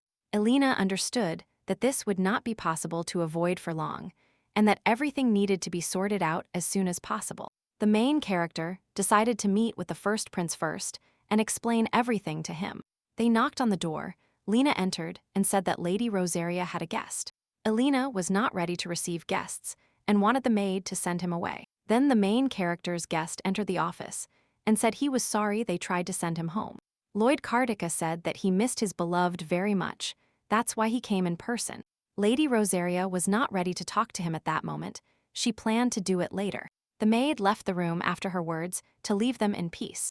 They sat on the sofas, and the first prince asked the girl if she was willing to tell him everything. Elina told him that she was not obliged to explain anything to him, because that is what was written in their agreement. She also reminded the main character that he also acted according to his own desires. So they are even. The first prince agreed with this and decided to omit this point. They started talking about business. Lloyd said that after the plenary session, many aristocrats contacted him. This was good for giving the first prince the appearance of greater power, because now he would constantly have to fight with the crown prince. Lady Rosaria was surprised to learn that the emperor had assigned servants to him. The main character thought it was some kind of reward from the emperor for the way he spoke in the meeting. Elina asked who it was that helped them in the meeting, because she knew the names of the aristocrats, but not their faces. Lloyd said it was Count Rachel Cedric himself, whom he personally chose for his skills. The main character saw that the first prince was pleased with him, and besides, he had extraordinary skills. The man also added that the emperor is now interested in their relationship. Lady Rosaria was worried that the emperor was angry with her because she had seduced his two sons. Lloyd Kartika refuted her assumptions and said that his reaction was not bad. That day, the emperor called his sons to find out what was going on. The crown prince replied that my father should not worry about it. Lloyd remained silent. Kaizen turned to his older brother and aggressively told him that he would solve it himself. The emperor heard him and then turned to the first prince and asked for his opinion. The main character asked the emperor to break off the engagement between Helena and his younger brother. The man was very surprised by such a request. He didn't expect it. The second prince looked at his older brother deeply shocked. The emperor clearly liked Lloyd's audacity and laughed. He realized that the first prince called Kaizen younger brother and not crown prince, thus breaking the continuity. The emperor decided to light the flame and replied to the main character that breaking the engagement was not within his competence. The crown prince was satisfied with his father's answer and immediately didn't stop mocking his older brother. However, the emperor said that it was impossible to foresee the future, thus cutting the ground from under the crown prince's feet. The man said that since ancient times, whoever could get a beautiful maiden became the best of heroes. The emperor wanted his sons to fight each other to reach the top and take possession of everything. He added that it was already late at night and they could go home. The crown prince addressed his father because he had something to say. The man, wanting to hear him, granted him permission to speak. Kaizen said that he plans to hold a house festival. The emperor decided to allow the festival to take place, thinking that the crown prince was going to make more connections. The first prince told Lady Rosaria that the emperor had not cancelled the engagement and had also allowed the house festival to take place. Elina reacted strangely to the news about the festival, starting to get nervous. The girl remembered that the protagonist of the original novel, Rosetta, would appear for the first time at the house festival. She will walk alone down the snowy slope. Suddenly, an arrow hits her, and the girl falls to the ground. The crown prince will come out of the forest and say that he mistook her for a mountain beast.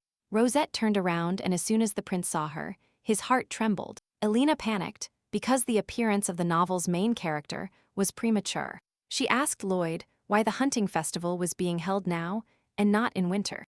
Lady Rosaria told the first prince that during the hunt, Kaizen would meet Rosette and fall in love with her, and Elina would meet a sad end.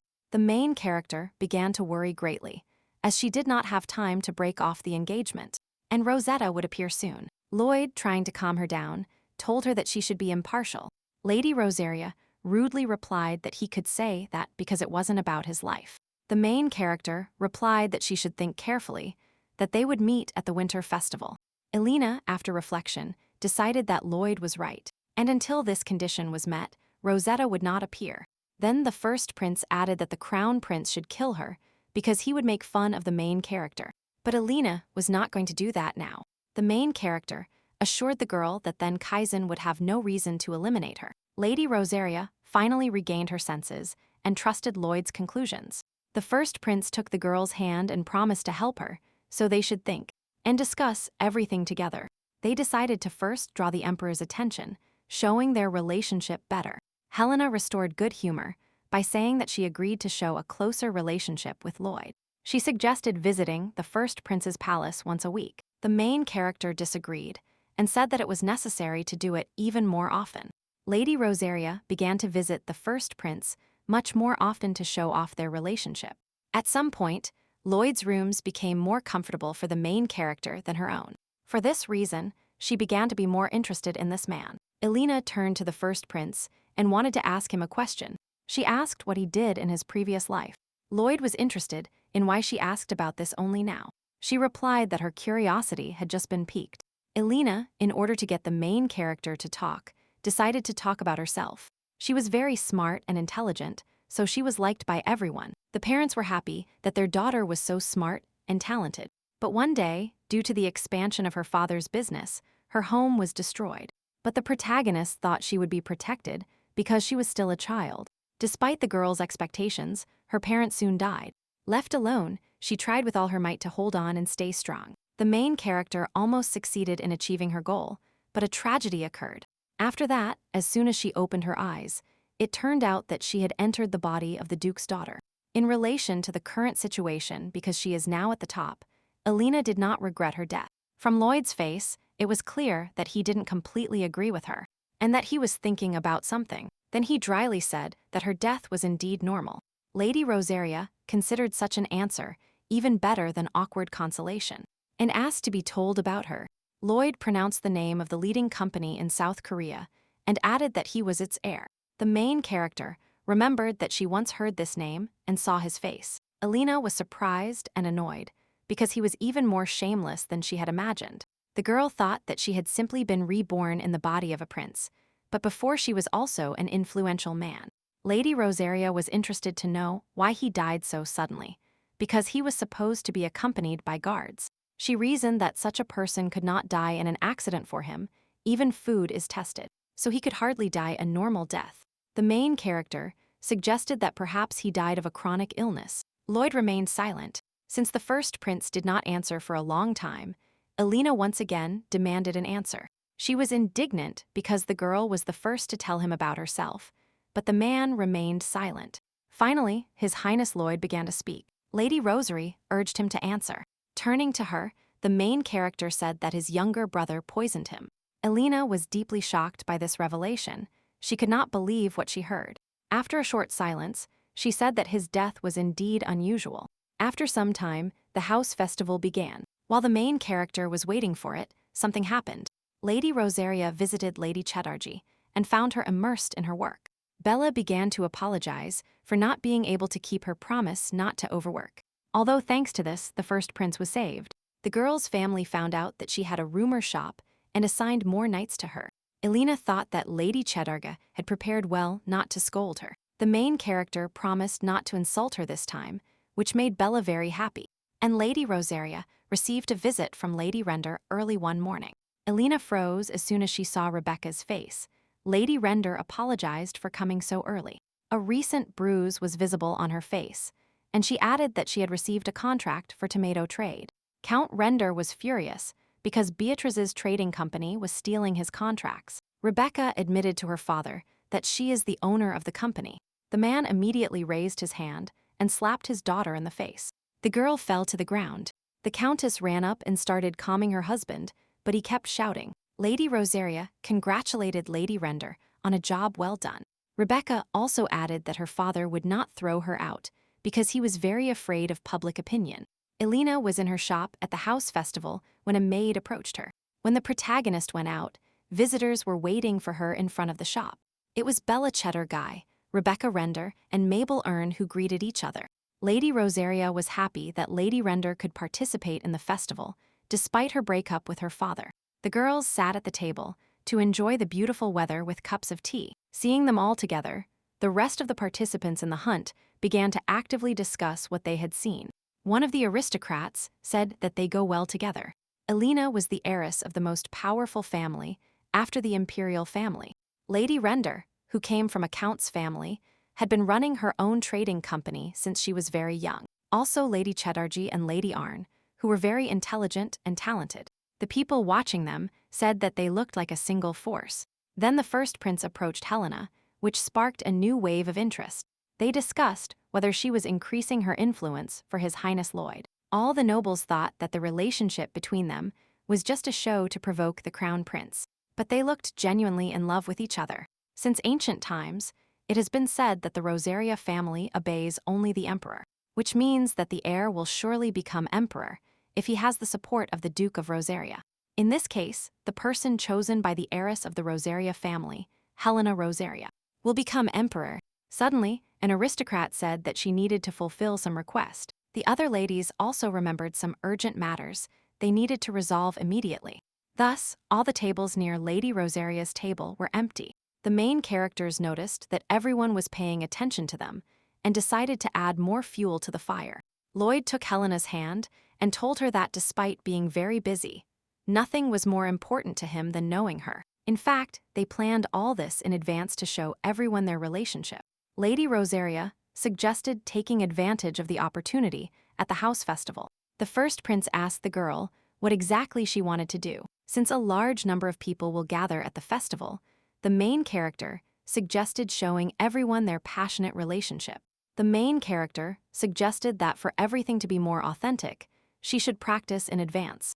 To start, Lloyd suggested trying to look like lovers. Elina agreed to try.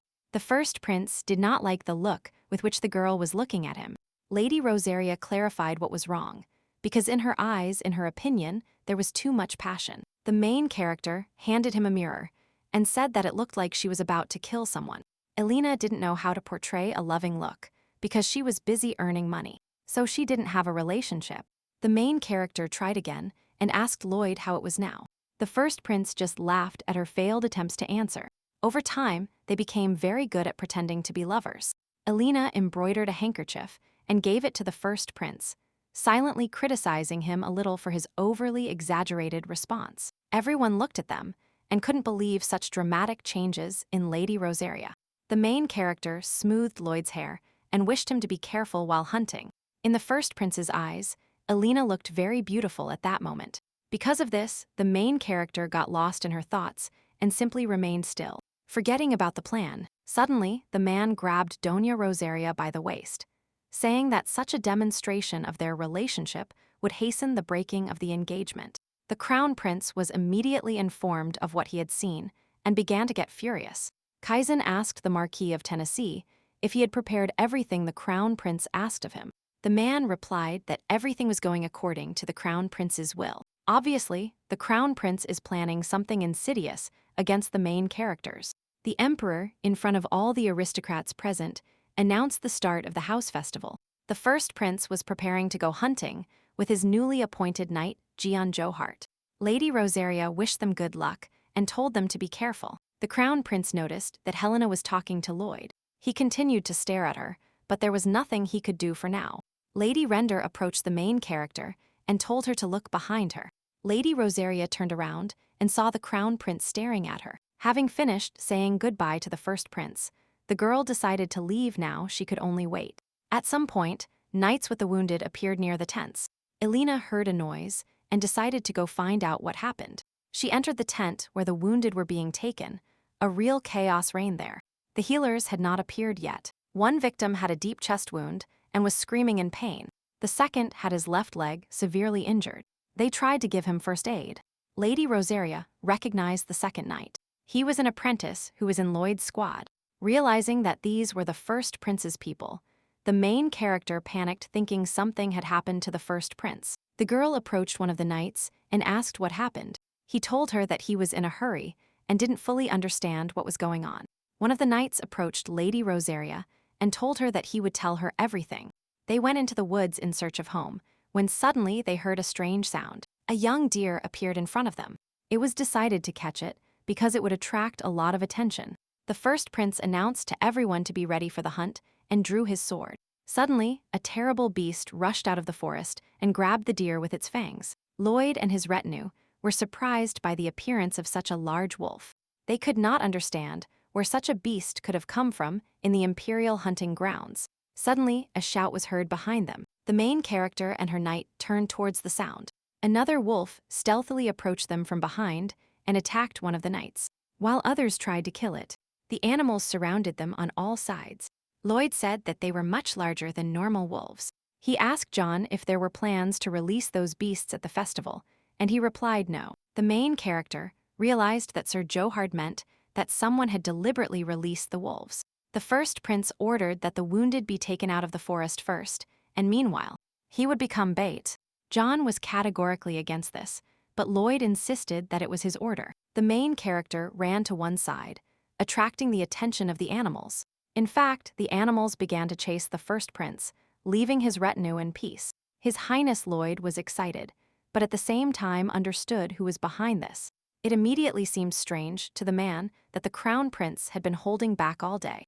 The main character ran close to the tree and dodged it, but the wolf was not so smart. It hit the trunk directly while the first prince was preparing to finish it off. Suddenly, another animal rushed towards him from the side. Someone shouted at Lloyd to be careful. John Johart rushed with his sword towards the animal and got rid of it. The knight began to scold the first prince, while the latter looked at the wolf cut in half. His Highness reflected that he had chosen an even better knight than he had originally thought to accompany him. The rest of the wolves, meanwhile, began to absorb the remains of their relatives. Seeing this, John assumed that they had been deliberately starved. Otherwise, they would not have eaten their brother. The first prince suggested with a cheerful smile that they had been specially prepared for him. They prepared to deal with the animals before sunset. The main character said that they have plenty of time and need to finish them off as soon as possible. You must deal with them before the princess, who reacts quickly, comes to save the prince. The knight told Elina that they managed to kill one wolf. The rest chased Lloyd. The main character immediately ordered them to give her a horse so she could go into the forest. The servant tried to dissuade her, while Lady Rosaria had already jumped into the saddle. The girl ordered him to get out of her way and looked at him threateningly. The servant, not expecting this from her, froze, not knowing what to answer. Elina no longer listened to him and galloped into the forest to help the first prince. She saw bloody swords on the ground and remembered how the knight said that his Highness went deep into the forest. Lady Rosaria dismounted her horse before moving on. She tore a piece of cloth from her dress and tied her shoes to make it more comfortable. Sir Dio taught her the covering techniques used by escort knights. Elina, doubtfully, asked him if she would need this knowledge, but the head of the knights insisted. The protagonist also took off her hair, thinking that she would always intervene if anything happened to Lloyd, although her contract suggested that she could simply observe. But the girl decided that this should not be done, so she picked up the sword from the ground. Lady Rosaria headed towards the depths of the forest to help the main character. She walked through the forest for a while when suddenly, the sun's rays hit her eyes. Elina turned her head and saw a temple right in the middle of the forest. She resembled the one whose illustration the main character saw in the book in her past life. The girl wondered if the statue was erected to worship this man. Elina was sure that there was no god or religion in this world. It was also very strange to find a statue of a god that had never been mentioned before. Then a noise was heard from the depths of the forest. Lady Rosaria turned in its direction. A huge wolf, obviously very hungry, came out from behind the trees directly towards her. The main character prepared to defend herself to save herself and the first prince. The beast lunged at her, exposing its mouth. Elina prepared to end everything here and now. Lady Rosaria sank her sword directly into the animal's throat, trying to sink it as deep as possible. One of the first prince's knights said that these animals are called gray ghost wolves. They live in the north and never leave their territories. Lloyd Kartika theorized that someone had deliberately released them in the hunting grounds. The main character turned to Johart and asked if there were any other wolves left. John replied that many of them fled during the pursuit, and that they also have a habit of gathering in packs, which means there might be more. The first prince also thought so, and said he wanted to join the game. They heard terrifying sounds behind them, so they turned to look. The main character was alarmed by something, so she ordered a halt. A very unexpected and surprising sight appeared before her eyes. Lady Rosaria fought the wolf, pierced it with a sharp blade, and was covered in blood. The first prince and the knights were left in complete astonishment. Then the main character called Elina. The girl heard someone calling her and turned towards the voice. She saw Lloyd and his entourage standing nearby. Seeing that the first prince was in perfect order, Lady Rosaria was filled with joy. The main character ran to the girl and began to scold her for her recklessness. Elina wondered why he acted as if he were truly worried about her. She paid attention to the knights and remembered that in public they pretend to be lovers. Keeping up the pretense, Lady Rosaria calmed Lloyd by revealing that she was not injured. Upon learning that the blood she had belonged to a wolf, the first prince left her alone. Elina took the first prince's cloak because his clothes were inappropriate and embarrassing. Lady Rosaria said she killed 2 wolves along the way and lost another one. The knights were amazed by her swordsmanship, despite only starting to train not long ago. Lloyd asked the girl why she went into the forest and fought the wolves. Elina replied that she rushed to his aid as soon as she heard the news of the attack. The main character said that his princess was too reckless. The first prince decided to catch the runaway wolf and return to the camp, but Elina didn't like his tone. Lloyd ordered Johar to shoot the wolves as soon as they saw them, because they didn't know their exact number. Lady Rosaria wanted to show them the direction in which the wolves disappeared, but the main character told her to leave the forest. The main character was indignant about this, but the first prince said that it was too dangerous here. John tried to defend her, saying that she had more outstanding skills than some knights. Lloyd asked in a threatening tone that, since she killed the wolf, the Imperial Knights squad needed her help. Johar apologized for his reckless words. The other knights felt ashamed. The main character turned to Lady Rosaria and told her that there were enough knights here. But the girl didn't want to back down. The first prince decided to speak privately and took Helena's hand. The main character did not understand what the problem was and why His Highness was against her participation in the wolf hunt. Lloyd asked her while looking at her hand, why had she gone so far? Lady Rosaria insisted that it would be more effective this way, and continued to be indignant about the reason why he was preventing her. Elina stared at him, waiting for an answer. Finally, the prince replied. The man touched the protagonist and told her that he was worried about her, which is why he was against it. He wiped the blood from her cheek, and the girl remained motionless, looking at Lloyd in shock. Elina remembered how her hands trembled when she saw the blood cover, and realized that he was really worried about her. Lady Rosaria took her hands away from her face and said she didn't understand why he was reacting that way. However, the main character gave in to her and allowed her to go with him, only on the condition that she would not leave his side. In the end, they caught the leading wolf last, but it was difficult.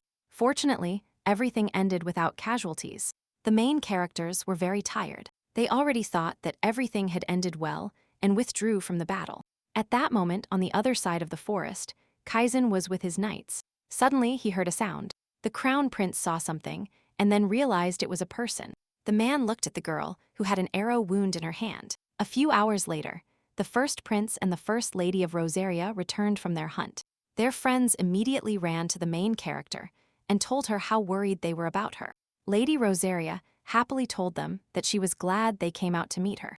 They saw that the girl was covered in blood and got scared, but Elina replied that it wasn't her blood. Then they were surprised that she herself had killed some of the wolves. Here her father approached the main character, not daring to start a conversation.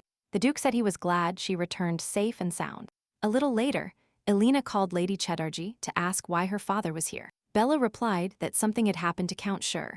She said that as soon as Lady Rosaria entered the forest, her father wanted to follow her. But the Count blocked the way. He didn't want to let the Duke pass because he feared that something might happen to the Crown Prince too. But there would be no warriors left. Bella also said that the Duke of Rosaria mobilized the duchy's personal army. Despite Count Sher's words, Elina asked if her father did this to help the first prince. Lady Chedarji replied that the Duke did it for her, and even pressured Count Sher. Lady Rosaria, upon hearing that her father was so worried about her, was very surprised. Suddenly, a noise was heard outside the tent walls. The girls became interested in what was happening. There was commotion everywhere. Everyone was running and shouting that the crown prince had returned. Kaizen was riding a horse, holding a fragile girl in his arms. Elina was not happy about his return and hoped that the wolves had bitten him. But then she saw the package in his hands and noticed something silver. Suddenly, someone's hand fell on her shoulder, which the girl did not expect. It turned out to be Lloyd. He turned Lady Rosaria towards him and told her not to look in the direction of the crown prince. While the main character was perplexed by the first prince's behavior, Bella said that the crown prince had brought a girl. Upon hearing this, Elina immediately directed her gaze there. Lady Rosaria immediately saw silver hair and golden eyes. Anyone who looked at her would fall in love with this girl. It was the main character of the original novel, Rosetta, the girl who would lead Helen to death. Rosetta lay unconscious on the bed, with the maid nearby. Finally, the girl woke up and immediately jumped up and asked where she was. The maid turned to her and told her that she would help her get ready. She began to hurry Rosetta because the crown prince would arrive soon. The girl sat down and waited for the crown prince to appear. The maid served her tea. When Kaizen entered the room, Rosetta jumped up to greet him. The crown prince was glad that the girl had finally woken up. She immediately ran happily towards His Highness Kaizen. Suddenly she stumbled, and the crown prince immediately caught her in his arms. He was concerned that she had been so careless when she ran to him. Rosetta apologized for this and remained in the circle of his arms. The crown prince said how she could smile in such a situation. The girl replied that she was simply very happy. The doctor whom the crown prince consulted asked for permission to start an examination to heal the girl. Kaizen immediately ordered him to quickly start his work. Rosetta asked if her personal maid could receive treatment with her. The crown prince did not understand who she was talking about. Then the girl pointed to the maid. When Rosetta woke up, she noticed that she had a wound on her hand from broken glass. That's why the novel's main character asked to be treated as well. Kaizen looked at Rosetta warmly and said that she really had a kind heart. The court doctor also decided to speak and agreed with the crown prince's words. Rosetta, waving her hands, replied that this was not worthy of attention. The girl thought to herself the exact opposite. She wanted the prince to always think of her and pay attention to her. Lady Rosaria went to the first prince to discuss the situation. Elina agreed with his words that she should not take actions that lead to the original ending of the novel. Lloyd said that everything would be fine as long as she didn't torture Rosette.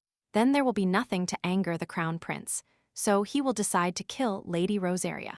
Elina expressed hope that Kaizen and Rosetta would agree, and that the engagement with Kaizen would finally be broken. The protagonist brought the cup when she suddenly smelled it and realized it was her favorite shallot tea. Lady Rosaria recalled saying that he didn't like that tea, unlike her. She supposed that the first prince did it out of respect, upon seeing him drink with a grimace of pain. Elina said the tea was especially delicious today, which made Lloyd happy. The main character said that she would stay away for a while, because saving her life was more important to her. And the main character wants to take over the entire country. The first prince agreed, because from now on he needs to work hard to achieve his goal. Elina also advised the man not to lower his guard, as events began to unfold, according to the original novel. The crown prince will now become an ideal protagonist, something he wasn't before. Lady Rosaria remembered that all readers were delighted when Kaizen knelt down to court Rosetta. Unexpectedly, the first prince said that after this she would also change her view of him, which surprised Helena. Seeing her surprise, he repeated once more if she would feel sympathy for the crown prince. The main character asked Lloyd why he was talking about this. The first prince replied that this emphasizes the ideality of the main character, and that she likes ideal things. Elina was amused by his words. She said that no matter what ideal things the crown prince started to be, he would remain the same. She continued by saying that she definitely couldn't please him, which reassured Lloyd. Then the girl added that in his eyes, the first prince is the best, which made the man choke on his tea. Finally, the protagonist added that he is her partner, so he is the most ideal. The main character clearly liked his words, looked at Elina a little embarrassed. Lloyd smiled and said that Lady Rosary cheered him up. Then the girl added that she was not going to fall in love with anyone at all, and that there were 3 reasons for this. She needs to stay alive, inherit the duchy, and help the first prince. The main character was happy to be at least present in this list. Lady Rosaria then added that she had something important to tell him. Elina wanted to talk about the temple and the statue she saw in the forest, but decided to postpone it. First of all, the girl apologized for provoking Kaizen and that he set a trap for Lloyd. The first prince replied that she should not worry or apologize for that. The girl agreed with him, thinking that she had seen his expression before. She remembered that he looked exactly the same when he was kidnapped, because he knew that would be the case. Lady Rosaria directly asked if he expected this attack, but Lloyd was in no hurry to answer. The protagonist continued to scold him because she considers him her partner and tells him everything, but he doesn't consider it necessary. The first prince remained silent, looking at the girl. Finally, Lloyd replied that if he had told her, she would have immediately tried to interfere. And he didn't want that because he didn't want to put her in danger. Elina decided that he didn't consider her and immediately told him so. The main character put down her cup and asked him why he thought that.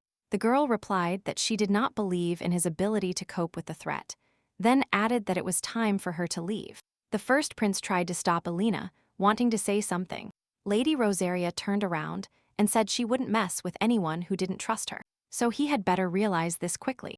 Lloyd looked at the deceased main character and sighed deeply. Elina practiced fencing techniques with a dummy, scolding the first prince. Then she calmed down a bit and thought that she was going crazy again by getting involved with Lloyd. At first, Lady Rosaria thought it would be fine not to ask about his plans. Despite this, Elina was annoyed because just as Lloyd was worried about her, she was worried about him. The girl remembered how he told her that he didn't want to put her in danger and started getting angry again. She threw the sword away and decided from now on to keep her distance and help him when he asked. In the Tennessee Marquis' mansion, a father threw a book at his daughter and asked if she was capable of anything. He shouted that since she was born a woman, she should at least flirt with men to marry profitably. Lisa tried to justify herself by saying she tried, but nothing worked. While pouring herself some wine, the Marquis of Tennessee asked his daughter if she knew that her family was in danger. The man continued to get angry, imagining how the crown prince would despise him for his failed assignments. The girl thought that her father's greed was to blame for everything. The Marquis of Tennessee said that now they only have one option. Lisa must befriend Rosetta so she can score some points with the crown prince. But Lady Tennessee didn't like the idea of humbling herself before a commoner at all, because she is a proud aristocrat. The Marquis of Tennessee stood firm and said that she herself should try to win over the crown prince. Lisa couldn't believe her own father's attitude towards her. The man continued by saying that if she thought this was unfair, then she should have been born a man to take care of the family's affairs. The girl tried to argue that, according to the law, even a woman can become an heiress. With these words, she referred to Helena, who recently became the heiress of the Duchy of Rosaria. The Marquis of Tennessee fell into a stupor upon hearing such a statement. Lisa's ardor faded, and she decided to follow her father's will and do what he wants. Tears welled up in her eyes. The girl thought she couldn't change anything. Rosetta had already been in the crown prince's palace for 2 weeks and had befriended the maids. Kaizen entered the room and asked if the girl liked the food. The maids began to think that they should have refused to sit at the table with Rosetta. The girl tried to defend the maids, saying that she felt very lonely eating alone. But the crown prince was still unhappy. Then Rosetta suggested that His Highness have dinner with her. The maids thought she had gone too far, but to their surprise, he agreed. Kaizen suggested having lunch together every day, as he was busy and could not eat with her all the time. All the maids were amazed by his change in behavior and character towards Rosetta. The girl asked why the crown prince visited her today. The crown prince replied that he wanted to introduce her to a person. He continued by saying that the Marquis of Tennessee and his daughter came to the palace to meet Rosetta, and Lisa could become friends with her. The girl was very happy. Internally, she thought that the crown prince wanted to leave her in the palace. They arrived at the room where the father and daughter were sitting. Rosetta greeted them and introduced herself. The moment she met this girl, Lisa Tennessee remembered one thing. Rosetta looked like a beautiful white rose without thorns, but if you hold it in your hands, she becomes fragile and dirty.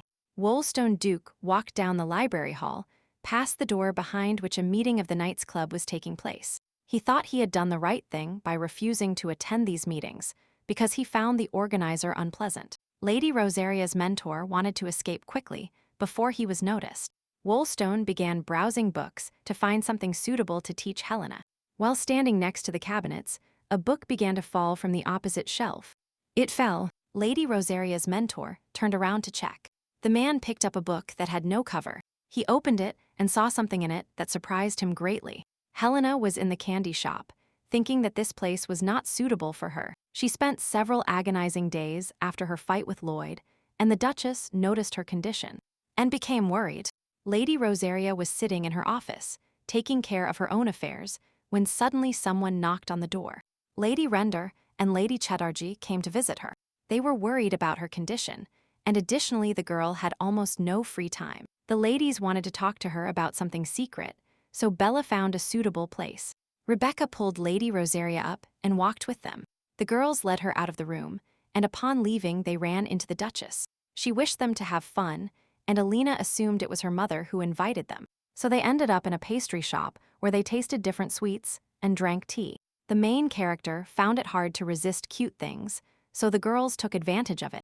Lady Rosaria asked Bella what all this was for. She told him that the Duchess had asked them to. Lady Render added that even though they are young, they hope to help Elina.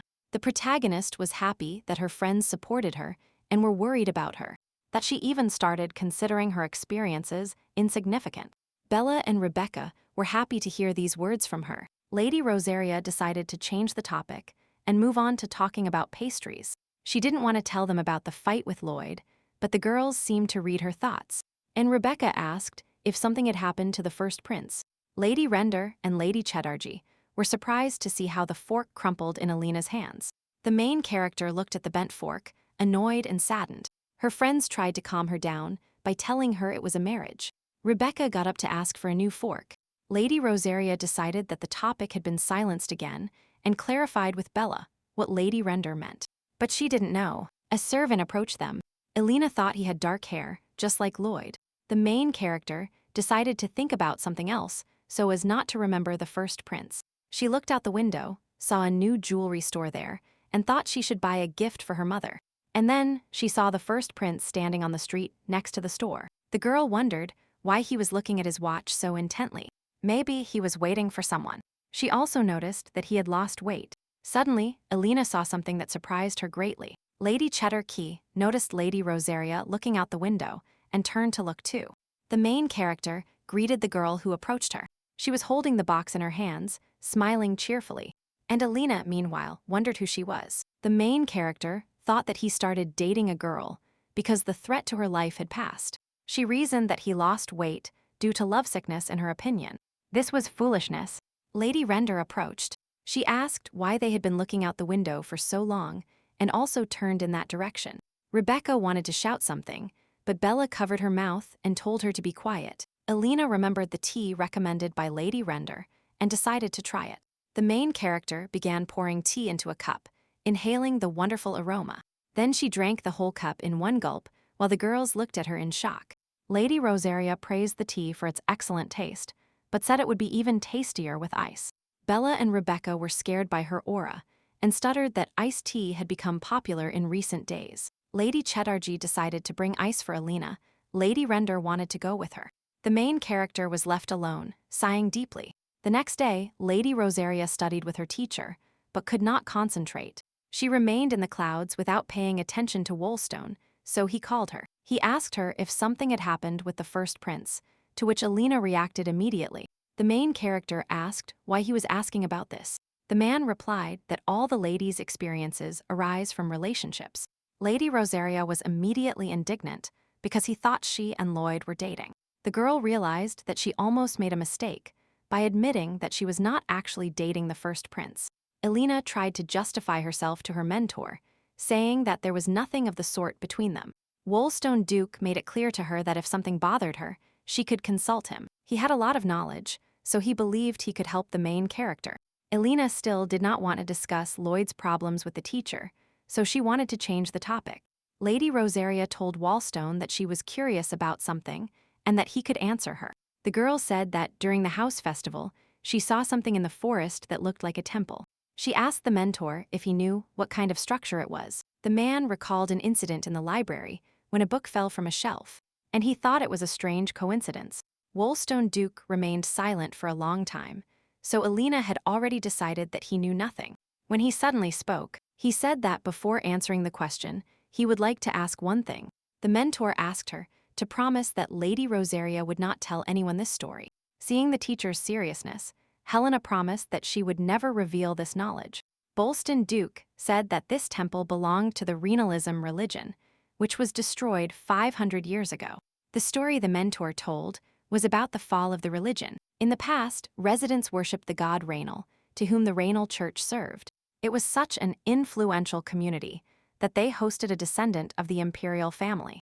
But ironically, the temple was destroyed by the hands of the adult emperor, in whom they trusted. Wollstone asked Helena why, in her opinion, the emperor suppressed the religion. Lady Rosetta suggested that he did this because of the debauchery and corruption of the community. The mentor confirmed that the main character was right. The emperor realized that he had been manipulated and became very angry. Therefore, to prevent people from ever mentioning renalism, he ordered everything to be destroyed. Elina had a question she asked her teacher. If all the temples were destroyed, why did the one next to the imperial family remain? Wollstone replied that the emperor could not renounce his faith until the last moment, because his anger was directed at the community and not at God. The main character deduced from this that the emperor of the past was a selfish person. Then the man wanted to add something else. He had already started speaking, but something stopped him. He did not finish speaking, he simply downplayed it. The mentor was about to leave, but Elina demanded that he continue saying what he wanted to say. He turned around and replied that he did not want to talk about something he was not sure about, so he would find out more about it. Lady Rosetta did not want to give up so easily. She demanded an answer from Wollstone, but he flatly refused to talk. Then she caught up with him and told him that she had another request for him. Elina asked where she could get books on renalism, to which the mentor replied that they could not be found officially. The main character immediately heard his reservation and realized that he had those books. She asked Wollstone to give her one of these books, but he was not allowed to finish. They turned around and saw the first prince, who had come to visit Lady Rosetta. Seeing that the lesson was already over, Lloyd asked the main character to give him some time to talk. The main characters sat on the sofas, tea was brought to them, but the conversation did not go well. The first prince asked if Elina was still angry with him, to which she replied tensely how she could be angry with her partner. The main character realized her obvious lie, because the girl did not try to hide her emotions. Lloyd apologized to Lady Rosetta. She did not expect to hear this. The girl couldn't believe what she heard, because recently he had been behaving differently. The protagonist thought about what to answer him now. She thought about asking him why he was apologizing. Then she realized that Cassie had said something stupid, because she and Lloyd weren't even dating, and she was almost acting like a typical girl. As a result, her feelings overcame reason, and the main character asked why the prince was apologizing. The protagonist did not expect to hear this. Lady Rosetta tried to correct herself by saying that this was not what she meant. The girl, seeing his reaction, thought that he understood nothing and everything turned out fine. Unexpectedly, Lloyd said he was sorry for everything. Then Elina realized that he had guessed what she was thinking. The first prince wanted to continue. The main character was surprised that the corporation heir knew such things. The main character continued to tease Lady Rosetta, but she couldn't find a place for herself. In her head, Elina scolded herself for not being able to restrain herself. While the protagonist was reproaching herself, Lloyd got up from his seat and called the girl by her name. Lady Rosetta turned her attention to him, coming out of her thoughts. The first prince approached, patted the girl on the head, and apologized for not telling her everything at once. While combing her hair, the main character apologized for making Elina feel untrustworthy. The man said he regretted that Lady Rosetta's pride had been hurt. The protagonist was embarrassed and snatched her hair from his hands, saying she understood. Observing the girl's reaction, Lloyd thought to himself that she was cute. The prince knelt down and explained that he hadn't told her because she would have rushed to save him, and not because he didn't trust her. The main character added that she didn't want her to get hurt or injured. He asked her not to be angry because he did it out of concern for her. Seeing Elina's reaction, Lloyd hoped she had calmed down now. Lady Rosetta replied that she wasn't angry, just a little sad. The main character fell silent, causing Lady Rosetta to start worrying about this. The first prince burst out laughing, which made the girl start blushing and worrying. Lloyd, still laughing, said it was sadness and not resentment, as he initially thought. The main character replied that she wasn't happy because of him. The man admitted he was wrong and expressed understanding. Elina started getting angry again, when suddenly the first prince handed her a gift. Lady Rosetta immediately recognized the box because she had seen a woman give it to Lloyd. Inside, there was a dagger that the main character had prepared as a peace offering. Elina replied that she had no gift in return, mentally scolding herself for thinking Lloyd was flirting with that girl. Then the first prince asked her to give him something he wanted. He wanted to get the dagger that Lady Rosaria had given him before. The main character agreed and asked him why he needed it, to which Lloyd replied that this dagger protected him as if it were her herself. Taking out the dagger, the girl thought it was strange for him to give such a trifle special meaning. Elina handed him the weapon and decided not to mention that Sir Dial gave her the dagger.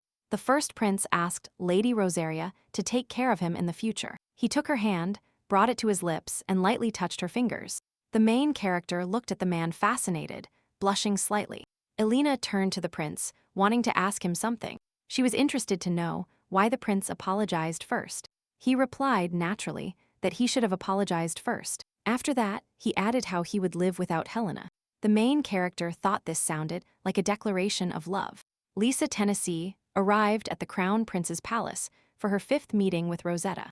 The girl looked at her watch, thinking that Rosette's actions exceeded her expectations. The aristocrat was angry because some commoner was making her wait. Rosetta had never been on time for their meetings. The last time she even said she overslept. Lisa quietly said that she found it difficult to suppress her urges to tear off her impudent mouth. Then she heard the sound of voices approaching the room. Rosette entered saying something, and then noticed Lady Tennessee. She asked Lisa, surprised what brought her here, but then she gasped. Rosetta asked in shock if today was the day of their meeting. The aristocrat confirmed it. The girl covered her face with her hands and said she was terribly embarrassed in front of Lady Tennessee. She started crying and said that next time she definitely wouldn't be late. Lisa was annoyed because it wasn't the first time she heard this. The maids started to reassure Rosetta and added that if the Crown Prince found out, he would get angry. Lady Tennessee decided to let the situation go because otherwise she might get hurt. Rosetta thanked her and promised that next time she wouldn't allow this to happen. The girl asked to bring her the tea Kaizen gave her yesterday. Rosetta invited Lady Tennessee to bring something new to their relationship in this meeting. To begin with, she asked Lisa to call her by her first name, which she really didn't like. The aristocrat decided to clarify if she heard everything correctly. Rosetta explained that when people call each other by their first name, they become closer. Lisa was surprised by such a request because she had no reason to call the girl by her first name. Rosetta insisted on being called by her name, saying that their closeness had been a long time coming. Lady Tennessee almost whispered her name, only the end was heard. Rosetta asked to repeat it because she didn't hear. Then Lisa called her Rose. Rosetta louder. The main character of the novel was satisfied, feeling that they had become closer. The girl turned to the maid for confirmation, and she agreed that such an appeal was appropriate. Rosetta was happy, and Lady Tennessee at that moment thought she wanted to spit in her face. Lisa was angry, but also a little smug, because the Crown Prince is supposed to marry Lady Rosaria. Then the relationship with Rosette will end. The girl couldn't understand how she could smile, knowing about the Crown Prince's fiancé. Suddenly, Lady Tennessee realized that maybe she simply didn't know. Rosetta believes that she is the mistress, who has achieved Kaizen's true love.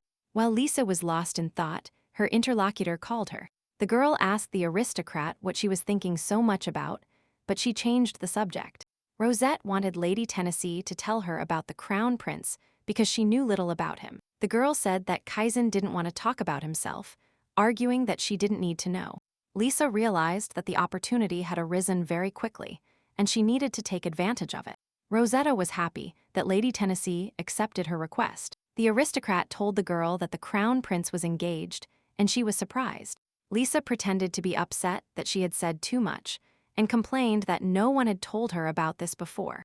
Lady Tennessee revealed that Kaizen's fiancée is the only princess of the empire, and heiress to the Duchy of Rosaria, Princess Helena of Rosaria. The aristocrat continued to praise Lady Rosaria, and Rosetta was horrified that she was a noble princess. The main character of the novel was very upset and could not believe that he could treat Elina the same way he treated her. Lisa thought that Lady Rosaria's actions were only for attention, and she still liked the Crown Prince. Lady Tennessee saw a good prospect in this situation. She thought she would enjoy watching the girls fight for Kaizen. The maids tried to comfort Rosetta, who was crying, telling her that the prince and Elina often quarrel. The girl cheered up a little and clarified that in that case, they could call off the engagement. The maids began to confirm it. Lady Tennessee interrupted the maids by saying that it was difficult to break off an engagement between aristocrats due to the interests of both parties. Lisa looked at her watch and said that a lot of time had passed, and it was time to go. She said goodbye to Rosetta and left internally rejoicing. The maids asked the novel's main character to listen to them and believe that the engagement was broken. Lady Tennessee stopped near the door to listen a little longer. Lisa was sure that Rosetta would now understand that her situation would remain the same in the future. The girl sat on her bed and pronounced the name of the crown prince's fiancé. She finally remembered her face and that she had met her in the forest before. She smiled, thinking that the girl she saw was the crown prince's fiancé. Meanwhile, Wolstone Duke was on his county property. He read the book with thoughts as if it had deliberately fallen from the shelf, demanding to be studied. The book contained knowledge about renalism, but nothing previously unknown. An excerpt from the book stated that the soul is born from Raynal, receives a body, and at the end of life returns to Raynal. He is also called the Master of Souls. Wolstone reflected that Helena had changed dramatically, as if another person's soul had entered her. The man wondered if this had anything to do with soul control. The next day, Helena visited Lloyd, reasoning that after that day, something invisible had arisen between them that hadn't been there before. Lady Rosaria kept recalling his words about how he could live without her. She thought she wasn't ready to confess yet, and the first prince turned to her and called her a single princess. The main character didn't like this call. She immediately distracted herself from the memory of Lloyd's words. Lady Rosaria started getting angry and asked him why he called such a lonely man. He replied that he had found something she might like, which was chess. The first prince also clarified that the rules are similar, but in this world they have a different name, and he also asked her if she knew how to play. Elina replied that she could do a little, thinking that she was the chess queen in her school. The main character also said that she was somewhat familiar with the rules. Then the girl offered to make a bet. Lady Rosaria added that it was boring to play like that, wanting to leave him with a sore nose. Lloyd happily agreed and asked what they would discuss. Elina explained that the loser of 2 out of 3 games will get the winner's wish. A little later, the protagonist looked at the chessboard in surprise, having lost 3 out of 3 games. Lady Rosaria accused him of lying, saying she knew how to play quite well. Lloyd replied that he did not lie. He just studied a bit with Magnus Carlsen, who has held the title of world chess champion for 10 years. Elina, feeling insulted and cheated, said this was a fraud. The first prince replied that she lost anyway and should accept it. The girl explained that she accepted the result, she simply felt offended. The main character said she would do everything within reason. Without thinking twice, Lloyd asked Elina to extend her hand to him. Lady Rosaria couldn't understand why he was asking for her hand. She decided that he was asking her to imitate a dog, so she said she might bite. And the prince replied by asking her if she hadn't promised to fulfill everything. The protagonist resigned herself and extended her hand to him. Lloyd said he didn't know why this misunderstanding arose. After that, he kissed her palm, saying he just wanted to do it. The main character looked at the girl and called her by her name tenderly. Elina was completely embarrassed by her actions and intonations. Not knowing how to react, she wanted to say something. Suddenly, someone knocked on the door, which disturbed the main characters. Dane entered, apologized for the intrusion, and said the emperor was waiting for him. Lloyd was not very happy about being interrupted. He asked the servant to tell the emperor he would be there soon. Lady Rosaria decided that in this case, it was already time to leave. The first prince asked her to be careful. Elina walked covering her face with her hands and thought that if the servant hadn't entered, maybe she would have said something unnecessary. At that moment, she wanted to ask Lloyd if perhaps he liked her. The main character could not understand his actions because he was very persistent in his pursuit of victory. Looking at his hand, she suddenly noticed a girl standing behind a tree. She recognized these silver locks and realized it was Rosetta. The girl, standing behind a tree, looked at Lady Rosaria from afar. Rosetta decided to approach her and talk to Helena, who, in turn, wondered why she was here. Because previously, she spent all her time in the Crown Prince's palace. The main character first tried to calm down, because one day they would have to meet face to face. Lady Rosaria greeted Rosetta, who was surprised to meet her. Elina replied that there was at least one person in the empire who didn't know about her, especially since Rosetta knew her. The girl replied that the maids talked to her about her, that she was the Crown Prince's fiancée, and that she frequently visited the first prince's palace. The main character asked her why she came to her knowing all this. Rosetta replied that she wanted to apologize. Elina clarified why she was apologizing. The girl replied about her relationship with the crown prince, but Lady Rosaria said everything was fine. The protagonist said she had already heard that the crown prince wants to break off the engagement and, besides, he has a loved one, so Rosetta's appearance doesn't bother her. Rosette asked if that meant Elina wasn't angry with her. Lady Rosaria replied that the girl shouldn't worry about her relationship. After that, they switched to a normal conversation. The main character asked Rosetta if she got permission from Kaizen to come here. The girl replied that she had come in secret, as the crown prince wouldn't like it. She asked the maids to keep everything secret and came. The main character felt an elusive sense of discomfort after her words. Rosette continued saying that the maids would probably tell the crown prince the truth. Suddenly, shouts calling for Rosette began to be heard throughout the garden. Kaizen was already looking for the girl, which confirmed that the maids had told him everything. Elina felt something was wrong and decided to quickly get away from here. Lady Rosaria asked the girl to come back and told her it was time for her to leave. Rosetta looked at the back of the girl walking away and unexpectedly called her Princess Rosaria. Elina turned sharply and wondered if she had heard it or if she really addressed her that way. Rosetta said she actually came because she wanted to say it. Then she fell into the fountain, and Lady Rosary screamed and ran back. Elina held out her hand to Rosetta to grab it. The girl really took her hand, but instead of coming out, she dragged the main character with her. Lady Rosaria looked at her and saw that Rosetta was laughing. Elina saw her expression and realized it was a trap. Suddenly, Kaizen Kartika appeared and shouted Lady Rosaria's name. The scene unfolding before him depicted the main character trying to drown Rosette. The crown prince rushed towards Lady Rosaria and pushed her aside. He held out his hand to Rosette and shouted at her to grab it. The crown prince took the girl in his arms and demanded an explanation from Helena. The main character was not going to admit her guilt and demanded an explanation from Rosetta. Kaizen clarified if she meant that she herself fell into the water. Lady Rosaria denied her involvement in this. The man looked at Helena with an unsettling look, saying he almost believed she had changed. The crown prince threatened the protagonist, telling him that if this happened again, he would not let him off so easily.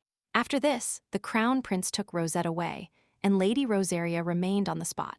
Exposed as a villainess, Elina sat by the fireplace in the first prince's chambers, thinking that once again she was in mortal danger from Kaizen. Unexpectedly, Lloyd returned to the room after visiting the emperor. The main character was sitting in the first prince's clothes, which Dane lent her. The main character sat down next to the girl. He asked her what happened. She replied that she had met her. Lloyd clarified who she met. Elina replied that with the crown prince and Rosetta. Lady Rosaria told the prince everything, while reflecting that it wouldn't be so easy to avoid the fate of the original novel's character. The main character wondered why Rosetta did this, because she was going to befriend her. Elina thought that her true personality was different from the available information, because the novel only described her appearance. Lloyd replied that speculations had no end. Lady Rosaria buried her face in her knees. The girl felt as if a deadly sword had been driven into her throat, but she only wanted to stop him. The first prince quietly called the main character so that she would pay attention to him. The man said that since she couldn't express her thoughts out loud, he would do it first. The main character continued saying that if Elina is afraid, he will be there to protect her. Lady Rosaria thought that only Lloyd sincerely cares about her. He doesn't ignore or humiliate her, but something wouldn't leave her alone. She asked the first prince, who was he telling all this to? The girl said that she shouldn't think she was afraid. The first prince apologized to her for doubting her. The protagonist was sure that, no matter who stood in her way, she would not ignore him. Lloyd stroked her hair and said she looked more like her. Elina replied that thanks to him, her fear disappeared. The girl said she was sure he would always be with her on her future path. Lady Rosaria turned to the main character and asked if he was ready for the future because it would be heavier than her. The first prince replied with a smile that he was only waiting for her to say that. Lloyd kissed Helena's forehead, thinking that everything would be as she wished. At that moment in his palace, the crown prince asked Rosetta why she went to the first prince's palace. Kaizen concluded that she went there on purpose. The girl confirmed it. Rosetta said she heard from the maids about the crown prince's fiancé and felt curious. The crown prince asked why she was interested in Lady Rosaria. Rosetta replied that she only wanted to get close to the duke's daughter. The girl also added that she wanted to be forgiven for her tactlessness, because that was something very dear to the crown prince. Kaizen threw Rosetta onto the bed and said it was the first time he had met a woman with such a kind heart. He then added that the girl should not worry, because Helena would only be an ornament by his side when he became emperor. The crown prince continued saying that Rosette was the ideal woman he dreamed of, and that he would make her the second empress. The girl replied that she was only a commoner, but Kaizen told her not to worry about that. The crown prince asked Rosette to raise her arms and hug his neck if she agreed. The girl replied that she belonged to the crown prince, so she would do whatever he told her. Later, the crown prince left Rosetta's chambers, and someone called him. It was Lloyd. Kaizen asked him why he came, to which he began to be sarcastic. The first prince replied that he heard about the arrival of his younger brother at his palace, who didn't even visit him. The crown prince became terribly angry because he called him little brother and began threatening to cut off his tongue. The main character said that the conversation would be about that little animal that he couldn't contain today. Kaizen realized that Elina told Lloyd about the incident, so he decided to give him advice. The crown prince advised him to leave Lady Rosetta because he should know what she tried to do to Rosetta. He also added that the first prince should not allow himself to be used. Otherwise, the reputation of the imperial family would be affected. The main character, with the sweetest smile, replied that he would like to thank you for your kind advice. But there is one thing. The man turned, and his fist pointed directly at the crown prince. The blow hit the crown prince's solar plexus, leaving him breathless. Kaizen clutched his stomach and fell to his knees, cursing the first prince. The main protagonist replied that his gratitude ended there. Lloyd walked away, leaving his younger brother lying on the floor. The crown prince looked at him angrily, promising that he would definitely return this blow. Rosetta woke up in the morning feeling like she had slept well. Looking at the magnificent decoration of the room, she thought this place suited her better. Since she was very young, she realized that appearance is a very useful tool. Everyone loved her, cared about her mood, which is why they gave her many gifts. Rosetta enjoyed this. She believed she would live happily in universal love.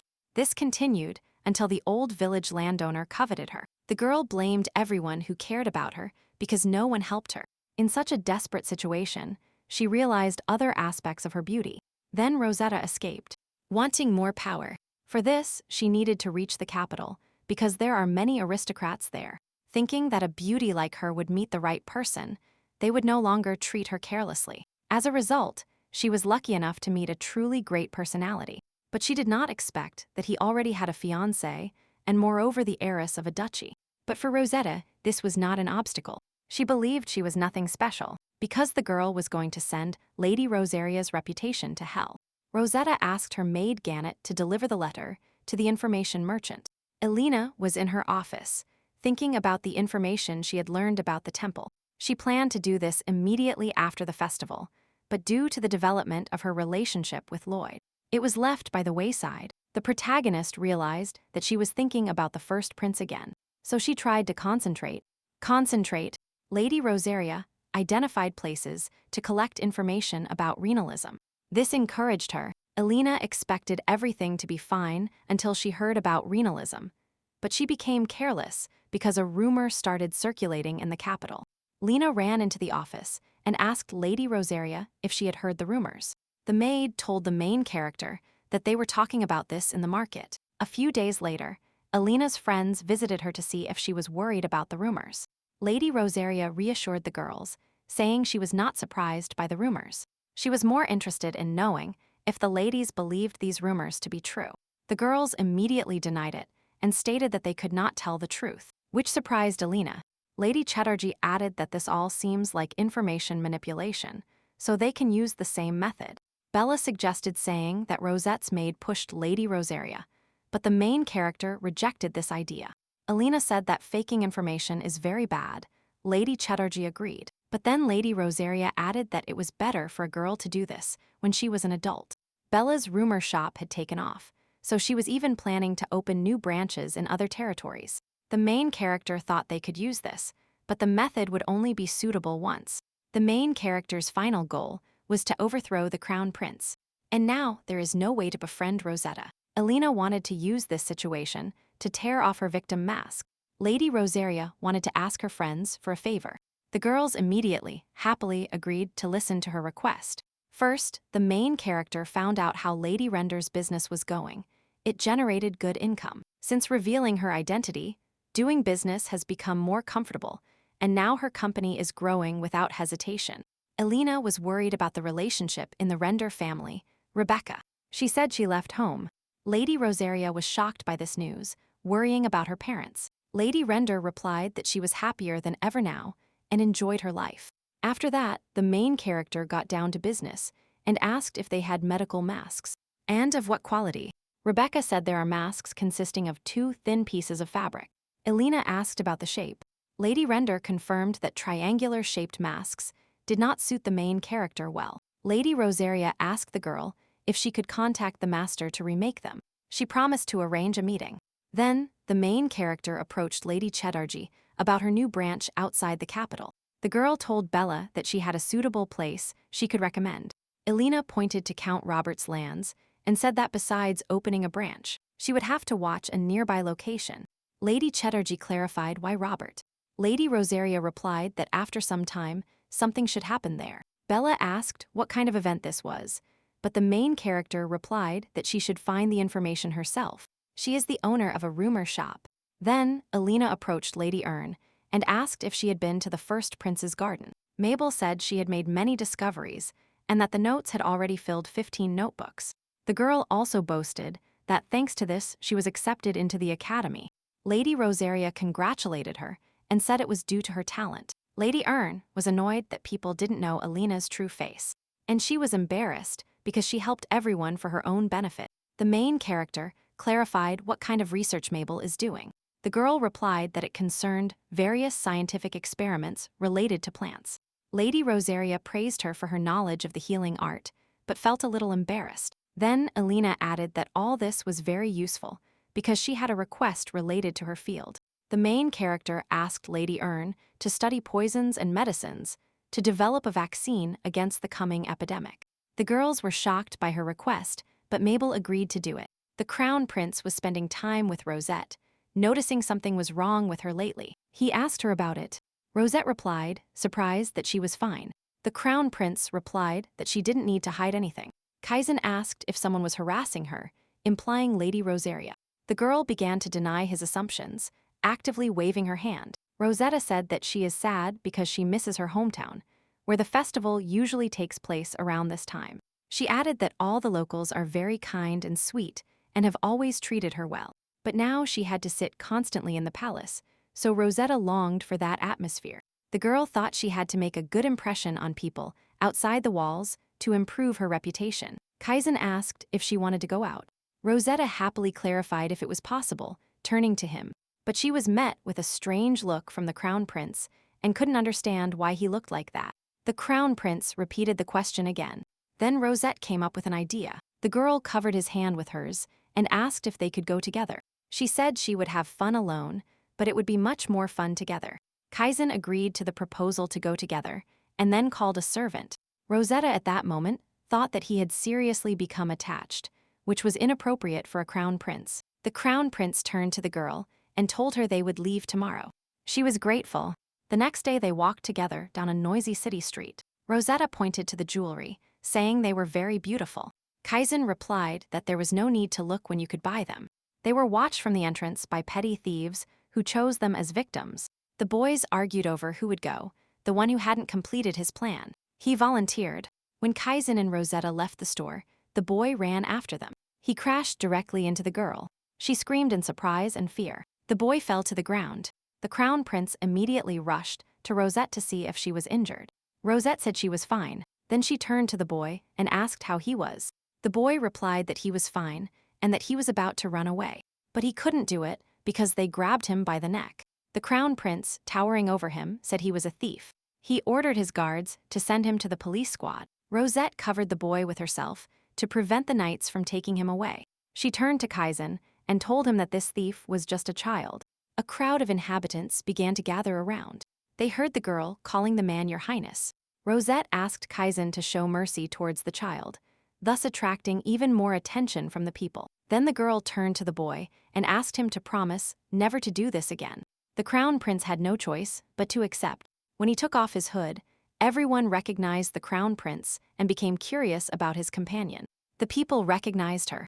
They heard that the Crown Prince had a mistress. Rosette heard the townspeople praising her. She wanted them to love her even more. She hoped they would spread the word about who was currently with the crown prince. The girl wanted people to accept her as this country's second empress. The trio of children wondered why the adults were so jubilant, because this is not something worthy of praise. They wondered what would happen to the boy, because now everyone knew his face and he could no longer be a pickpocket. A few days later, Duke Wolstone asked Elina if renalism existed today, and if she would believe in it. Lady Rosaria didn't fully understand why her mentor asked that question, but the man asked pretending he hadn't asked anything. The main character replied that she couldn't do this, believing she had found something in the book. The teacher tried to deny everything, but Elina didn't want to give up. She offered to discuss it all. Trying to convince him, the girl said she has money, power, that she is smart, and that she can solve everything. Wolston decided to give in because he had doubts, so he said he wanted to talk about a book he had read. The man added that there are few people one can talk to about this topic.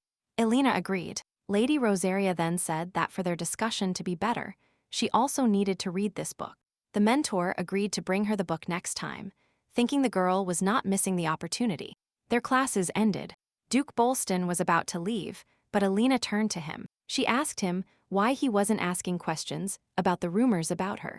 The mentor replied that he only believed what he saw, and that rumors were just rumors. The main character thanked him for those words and his opinion. The man asked if she thanked him for the way he appreciated her, but then said he was joking. While still packing his things, Wolstone said he once met Lady Rosetta.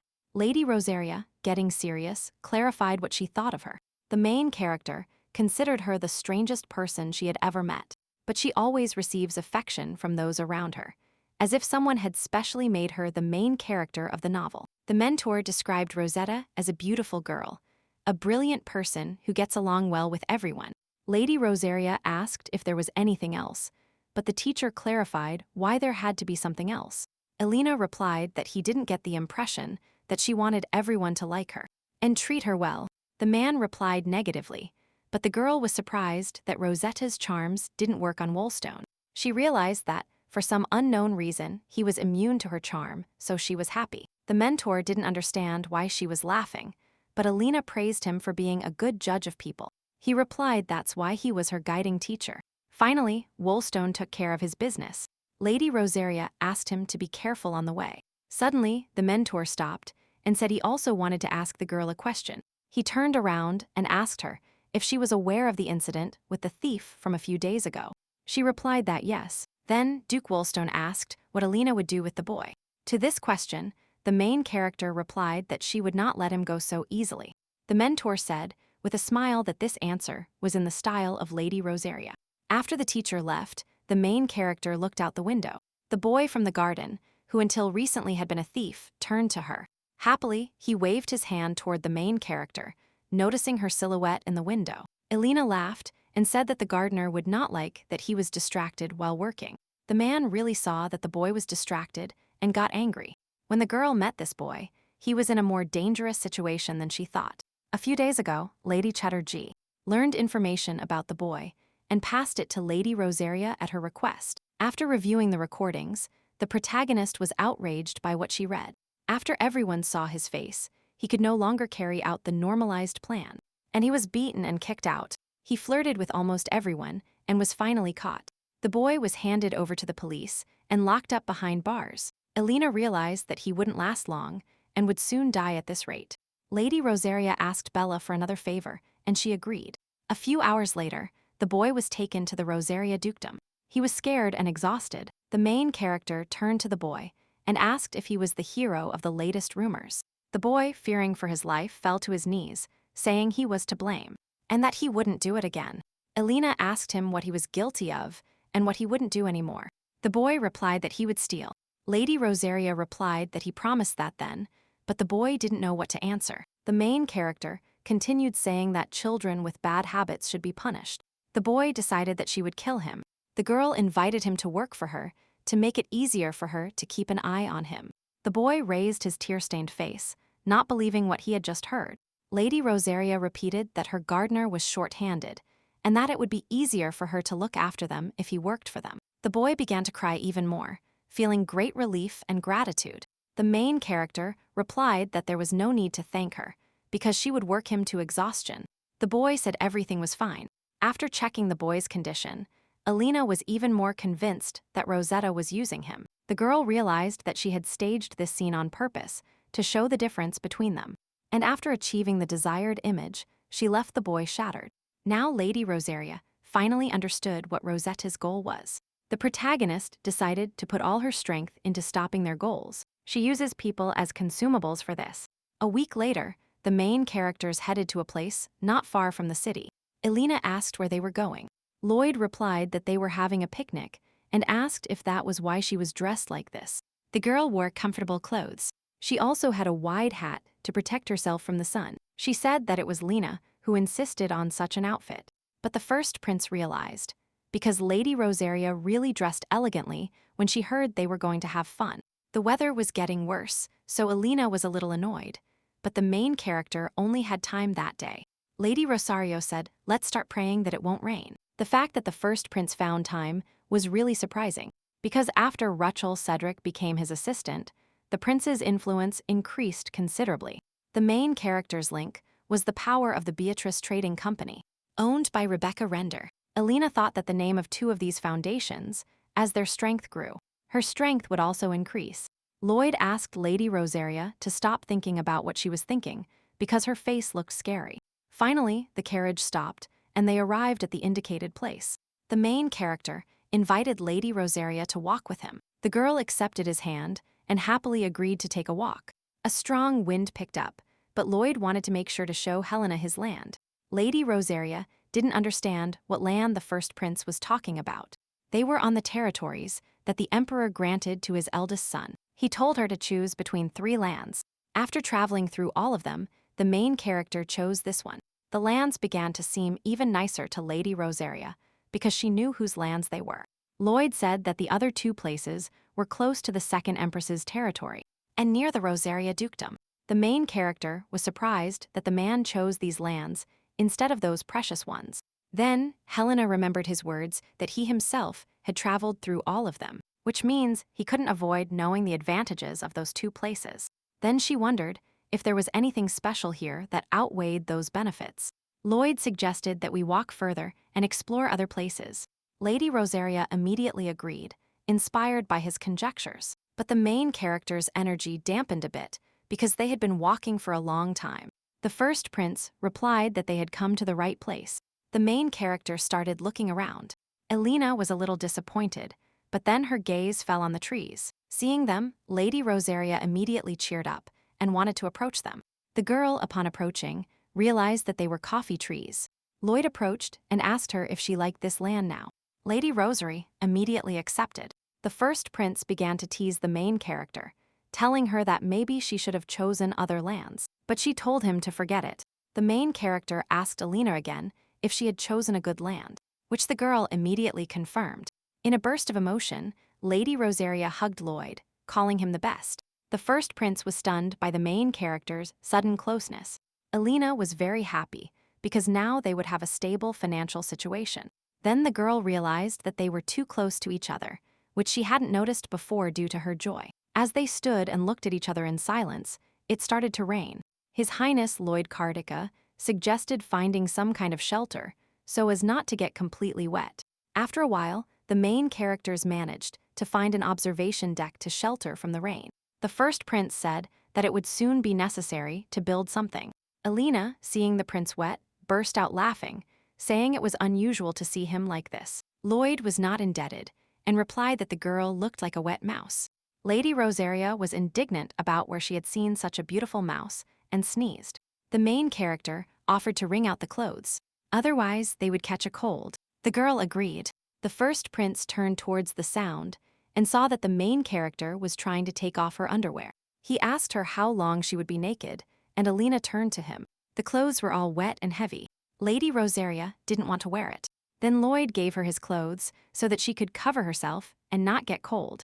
The main character saw that the first prince's ears were red and thought he was embarrassed. Lady Rosaria decided to tease him a little, so she asked if he was excited. The girl continued with a malicious smile, saying that she was beautiful both in face and body. And besides, his clothes were soaked. Elina added that she was mocking his inexperience, but that he was also unused to such situations. The main character said with an angry look that it was cold, straightening her camisole. The man repeated that it was cold now, and besides, she herself was sobbing. Lloyd added that it's good to have confidence, but you have to consider the situation. The first prince stepped aside and sat down, inviting the main character to sit next to him too. Lady Rosetta sat far from the main character, thinking that her mood had worsened because of her teasing. The rain didn't seem to stop, which is what Lloyd decided to say. Elina supported the conversation by replying that the rain seemed like mold, but it was prolonged. The prince saw Lady Rosetta blowing on her hands to keep warm, so he asked her to sit next to him. The protagonist began to deny everything, saying she wasn't cold at all. The man held out his hand to her, but the girl dared not accept the invitation. Seeing her hesitation, Lloyd said that he was the one who was cold. Lady Rosetta was surprised. She began to worry because he was very wet, and even though she gave him her clothes, the man confirmed that he might get sick. The first prince pulled Helena towards him and told her that she must help him not to get sick. The main character hugged the girl against herself, which embarrassed her a little. Lady Rosetta was nervous about the position, so she wanted to change position. Lloyd stopped her and told her that she shouldn't shake alone.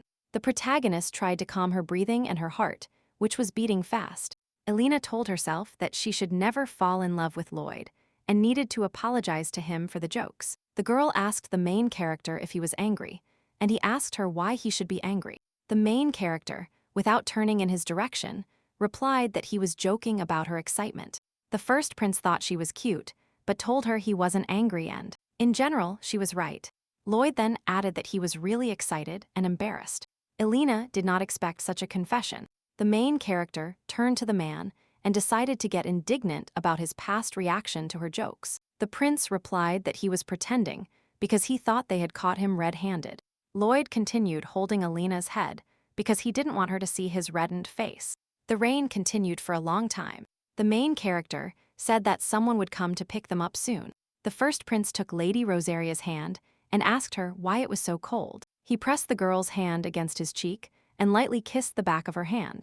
Lady Rosetta pulled her hand away from Lloyd's, surprised. The protagonist was surprised by this reaction.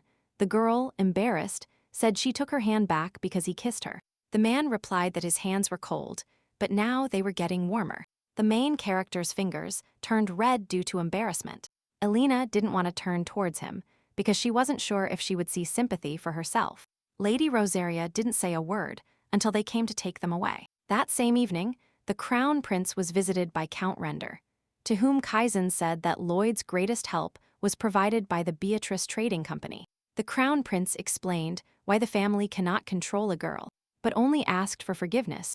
Kaizen looked at the map in front of him, thinking about something. The money from the Beatrice Trading Company came from 3 mines. The crown prince offered to stop them so that Beatrice would collapse and Lloyd would no longer receive support. Count Render agreed to the execution, so the crown prince gave him 3 months. During this period, they must do nothing other than destroy the trading company. Having finished his business, Kaizen decided it was time to visit Rosetta. As he approached the door, he heard voices talking about what happened in the office. The nobles asked Count Render why he had been summoned before the crown prince. The crown prince listened to their conversations and felt very offended. The man took the knight's sword with the intention of cutting short the aristocrats' tongues. He suddenly remembered Rosetta's words, who asked him not to move his sword from left to right. Therefore, the prince decided to go directly to the girl, no longer caring about gossip. A few days later, Lady Rosetta visited the first prince's palace and reflected that he had begun to show her his different sides more and more. Elina looked at Lloyd, who had fallen asleep on the sofa, and thought that he had been unbearable before. But now, looking at him sleeping and helpless, she thought he looked very cute. The girl kept looking at him, finding him more and more attractive. She even said it out loud. Suddenly, Lloyd opened his eyes and asked her if she really thought he was cute. The first prince said he wanted to know exactly why she liked him. Lady Rosetta thought it would be better to say something to quickly silence the matter. Elina decided to pretend nothing was happening, so she asked him how he slept. The protagonist didn't want to deviate from the topic, so he repeated his question. The girl replied that she didn't understand what he was talking about, and that maybe he was dreaming about everything. Lloyd said he wasn't sleeping, so he heard everything. The main character shuddered. Realizing that the man was initially pretending, she decided to do the same without shame. Lady Rosaria began to list the features of the prince's face that she considered beautiful. Trying to confuse him, she paid special attention to his eyes, describing them as the blue sea or space. The protagonist burst out laughing and asked him if he had given an accurate assessment. Elina replied that she took into account everything the ladies said about whom she heard it from. Lloyd, in a good mood from her words, lifted the girl and sat her on his lap. The man told Lady Rosaria to look closer at his face, which she praised so objectively. The main character felt embarrassed by such closeness, but the prince kept insisting that she say what attracted her the most. Elina thought that no matter how you look at it, he is always handsome, but if you have to choose. Then something was there. Lady Rosaria repeated that his eyes were the most beautiful, adding to herself that she liked seeing emotions arise in those cold eyes. When he jokes, his eyes shine. When he gets angry, they burn with a blue flame. Lloyd suddenly leaned in and said, "Maybe Elina will see something beautiful again." The protagonist began to think that not only his eyes, but also his lips were beautiful. But she stopped herself by covering the prince's mouth. Suddenly, Lady Render burst into the room shouting that there was trouble. Rebecca realized she had arrived at the wrong time and caught the main characters flirting. The girl immediately ran out of the room, closing the door, and apologized. The main characters continued looking towards the door, behind which Lady Render stood. Rebecca finally decided to re-enter the room because the situation was truly serious. It turned out that the miners went on strike due to low wages and poor working conditions. But according to the inspector's report, most workers are satisfied, and wages in the Beatrice mines are higher than in others. Lady Render asked Lady Cheddarga to find out everything. However, the root cause is not the main thing. The most important thing was that if the production volume decreased, the company would collapse in 3 months. Rebecca, as the director of the Beatrice Trading Company, was not prepared for this. Lady Rosaria tried to calm Lady Render. The girl was almost crying. Then Elina added that the girl stopped worrying because what worried her would not happen. Rebecca cheered up, believing the main character would have a solution to this problem. Lady Render, having calmed down a bit, decided to go with Lady Cheddarji. Elina offered to go together. Rebecca was happy because they had something to discuss, as the three of them hadn't seen each other in a long time. The first prince intervened, saying that Lady Rosaria would arrive later, as they hadn't finished their conversation. Lady Render replied that the meeting would still be in the evening, so they could continue talking, and she left quickly. The main character wanted to go with her to avoid talking to Lloyd, but it didn't work. Lady Rosaria decided to continue with today's shameless concept and change the subject. Starting to talk about the mines again, she added that they could take advantage of their recent discovery, but the prince remained silent. Elina thought he had guessed her intentions to avoid the conversation. Having decided not to flee this topic anymore, the girl started talking herself. The main character said they were in the wrong relationship, and, furthermore, she accidentally succumbed to the situation. This happened that time at the viewpoint. Lady Rosaria added that one should not hug someone so unexpectedly. Lady Rosaria wanted to put an end to everything so as not to be the only one anxiously waiting for something. The girl added that she and the prince should set boundaries because it would be better that way. Lloyd finally spoke and said he didn't want it. Elina clarified why she didn't want it. The main character replied that it would be better if she thought about it herself. Then the first prince stood up and added that he also had business to attend to, and he wished to have a good time with the lady. Lady Rosaria was shocked by his words, but she could understand his reaction. Looking at his back, she wondered if Lloyd really liked her. Rosette noticed that Kaizen had been in a good mood lately, so she asked about it. The crown prince confirmed that something pleasant had happened. Then the girl asked what had happened. The crown prince wondered if he should tell her, but then decided that she wouldn't understand anything anyway.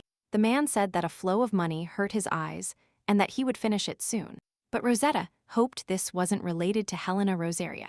She then began to shower the crown prince with praise, saying how incredible he was. Kaizen added that the scale of the company is huge, so it will take time to eliminate it completely. He intended to immobilize it so that it could no longer recover. The man also added that everything will return to normal, including Lady Rosaria. Rosetta tightly hugged the crown prince, but he did not understand her reaction. The girl said that everything would be as he wished, thinking at the same time that the crown prince was not going to break the engagement. She tried with all her might to slowly tame Kaizen Karzuka, slowly penetrating his soul to such an extent that he needed her. Despite Rosetta's efforts, the crown prince did not want to let Elina go. The girl sighed deeply. Attracting Kaizen's attention, he noticed her sigh. The man asked what was devouring her. Rosetta was happy that they had been caught.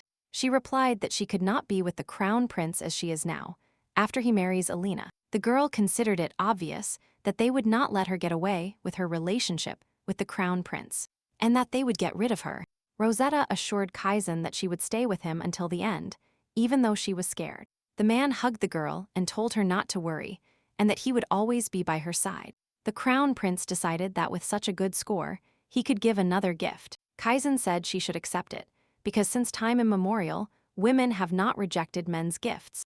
Rosetta turned to the maid and asked her to bring her a cup of tea. The girl thought it would be better if, instead of useless gifts, the crown prince broke up with Helena. She thought he should have broken the engagement a long time ago, but he didn't because of secular society. The maid approached and served tea to Rosetta. She wanted to thank him. Suddenly, the maid stumbled and spilled hot tea on Rosette's dress.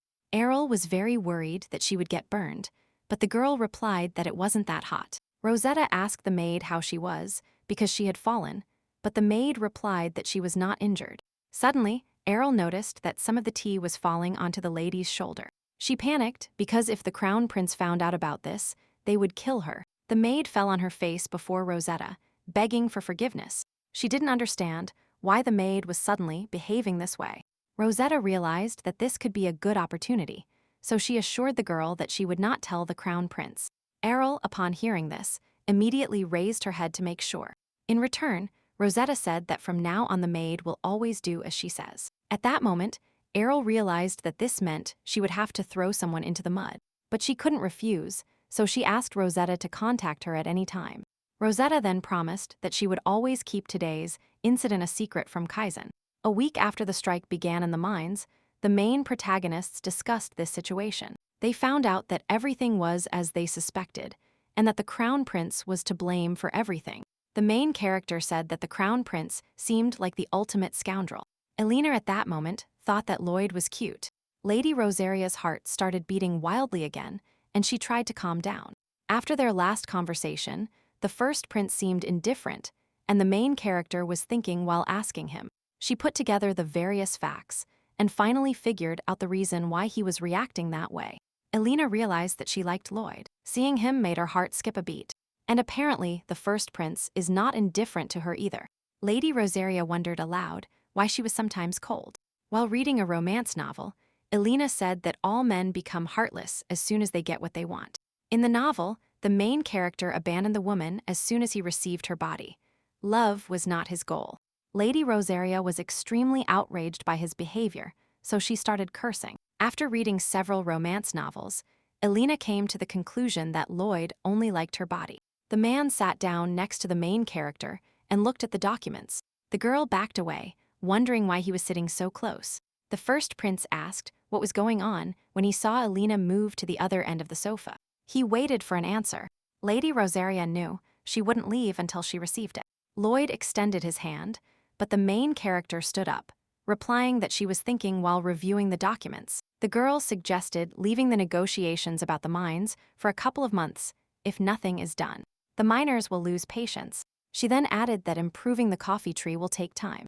It will be the same as with the mines. Elina continued with what they would have to do and the best way to proceed. After analyzing all the questions, Lady Rosaria placed the papers on the table and said that the meeting was over for today. The girl added that she still has meetings today, so it's time for her to leave.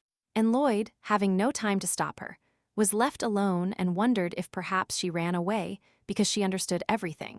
The main character laughed and said out loud that it wasn't for that reason she fell in love with him. He remembered how she watched him while he reviewed the documents. The first prince thought it would be better if Elina realized his feelings, but she kept watching him.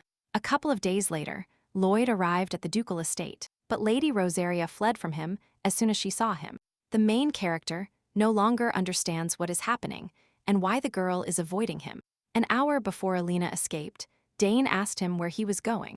Lloyd replied that he was going to look for the imprisoned princess because she hadn't shown up since his last visit. The servant, reflecting, replied that there were no princesses in his country, to which the prince replied that there was one. The main character knew she would come alone after thinking about it for a while, but he got bored and decided to visit her himself. At the Rosario estate, he was greeted by servants, enthusiastic about his sudden visit. Lloyd approached the butler and told him that he had come because Elina hadn't visited his palace in a long time. The first prince gained more favor with himself than his flighty younger brother. The butler informed the ducal couple about the arrival of Lloyd Cardica. The Duchess was surprised that he had come uninvited, and Elina got up from her chair. When the mother turned to her daughter, the latter had almost disappeared from sight. The Duchess was astonished by the main character's behavior. Even the butler was baffled by her reaction. The first prince was very surprised. The Duke, with a sinister look, asked the protagonist why his daughter ran away as soon as she saw him. Lloyd tried to rectify the situation by claiming it was a misunderstanding, although everything seemed ambiguous. The Duchess entered the conversation, trying to clarify the situation. The prince promised he would talk to Helena and find out the reason. 10 minutes later, the main character caught up with Lady Rosetta to talk. The girl jumped off the parapet screaming that she had nothing to talk about with him. Lloyd was determined to catch her, seeing how bad things were. The main character tried to hide from the first prince, but the servants did not help her at all. In the eyes of others, it all looked like a love game, so they did not help. Finally, Lady Rosary got tired. She stopped, thinking that Lloyd would not come here. The man placed his hand on her shoulder and told her that he had caught her. Elina got scared by the surprise and started losing her balance. The first prince tried to soften her fall so she wouldn't hit her head on the ground. Hanging over the girl, he asked if she would stop running away now. The main characters continued lying on the ground without moving. Then Selina regained some sense and started screaming why he was chasing her, to which Lloyd posed a counter question. Why was she running away? He guessed it was because she touched his lips and hit the nail on the head. But Lady Rosetta did not want to give up so easily, so she denied everything. The main character continued to tease the girl, telling her that she was more innocent than she seemed. Lloyd added that since she was so embarrassed, he would pretend that nothing had happened. There was no such contact, nor any subsequent conversation. The prince generously offered to forget everything. After these words, Elina, almost crying, said that she only wanted his body. The man was, to put it mildly, very surprised by the conclusion she reached in the course of his thoughts. Lady Rosetta continued to provide arguments supporting her assumptions. The prince could not understand her. Their amusing conversation was interrupted by the appearance of the servants and the Duke, who had already begun to unsheath his sword. Lloyd tried to explain to his angry father that it was a misunderstanding. Lady Rosetta did not want the prince to fall under the hot hand. The protagonist grabbed her lover's hand and ran away, asking his father not to chase them. Elina and Lloyd ran into their room. The girl slammed the door shut. The first prince turned to her and asked her to speak calmly. The man turned Lady Rosetta towards him and asked why she thought he didn't love her. The main character was sure that Elina had reasons to think so, and asked her to tell him everything as it was. The main protagonist explained that she has many reasons to fall in love with him, but she feels like she is the only one experiencing these feelings. Lloyd Cardica blushed slightly at such a frank confession. The prince covered his face with his hands upon realizing what Elina had been thinking all this time, and he asked her to take his place. The main character saw the novels on his desk and asked if they were the reason he came to such conclusions. Lloyd asked Lady Rosetta why she thought he didn't fall in love with her. He kept saying that she was beautiful, strong, and wise.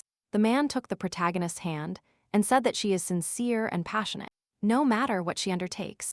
He knew that even if Elina pretended to be heartless, she was always considerate and kind to others. Lloyd asked her if it wasn't much harder not to fall in love with someone like her. After hearing everything, the main character blushed and asked the prince if he liked her. The man kissed her hand and replied that he did like her. He leaned in and repeated once more that he liked Elina Rosetta very much. Lloyd took the first step and kissed the main character, confirming his confession. Finally, they resolved all misunderstandings and were happy now. A few days later, in the mining town, the miners were arguing among themselves because a month had passed since their strike began. Paul was the leader of the miners and urged them to remember their goal. One of the miners replied that for that goal, everyone would die because a lot of time had passed, but their demands were never met. He continued by saying that the boss doesn't react at all and they are about to end up on the street. The man demanded an answer from the commander, hitting the table with his hand. A month ago, Paul met a man hiding his face.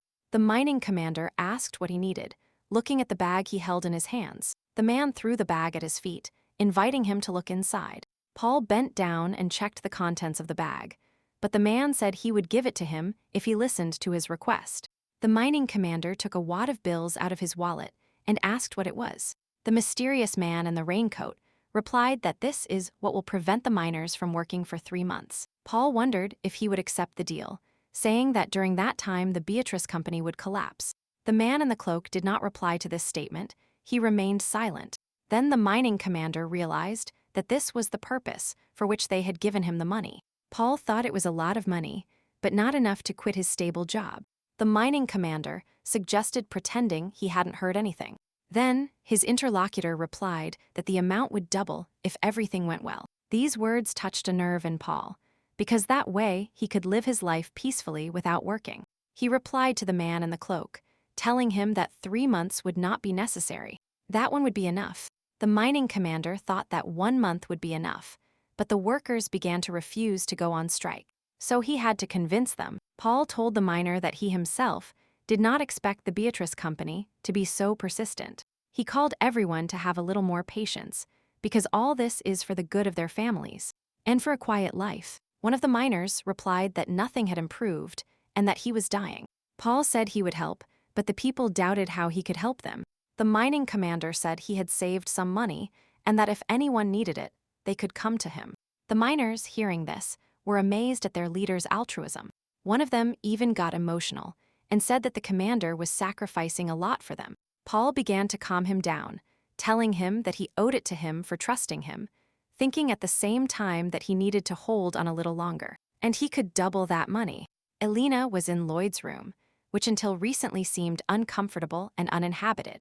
Lady Rosetta brought a part of herself inside, so now she sometimes even confused his room with her office. She wrote something in her notebook, happy to finally be finished. The main character asked what was amusing her so much. The girl replied that she was able to find the root of the problem that was tormenting her. The first prince told her to tell him everything as soon as she confirmed her suspicions. But for now, he asked her to entertain him. The man asked Elina to open her mouth and handed her a cookie. Lady Rosetta asked him why he found her manner amusing, to which the first prince replied that she was all fun for him. Once convinced of their feelings, Lloyd's barriers disappeared. He constantly wanted to do something together, resolutely touching and hugging. When they were alone, the main character did not want to part with Lady Rosetta for an hour. Elina asked the prince if she could ask him a question, and he agreed. The girl asked since when he started liking her. Lloyd thought about it, and the main character waited for his answer, thinking that one cannot fall in love at first sight. The man started saying that the first time he saw her. At that moment, Elina thought he had guessed right. Then the first prince, smiling, continued by saying that he could have said so. But it wasn't like that. During their first encounter, they mistrusted each other, but it was a memorable moment. Thanks to it, Lloyd became interested in Elina. So he followed her and then realized with what determination she lived her life. He admitted that he thought she was great and slowly began to fall in love. Lady Rosetta was indignant that he didn't confess first, so she wouldn't have to deal with the misunderstanding. The main character replied that here a question arises. The girl asked what kind of question it was. The inexperienced Elina was not bothered by the crown prince out of great love. She could not break the engagement, and then Lloyd confessed to her what Elina's final answer would be. The main character was annoyed by such a question because her head was already throbbing.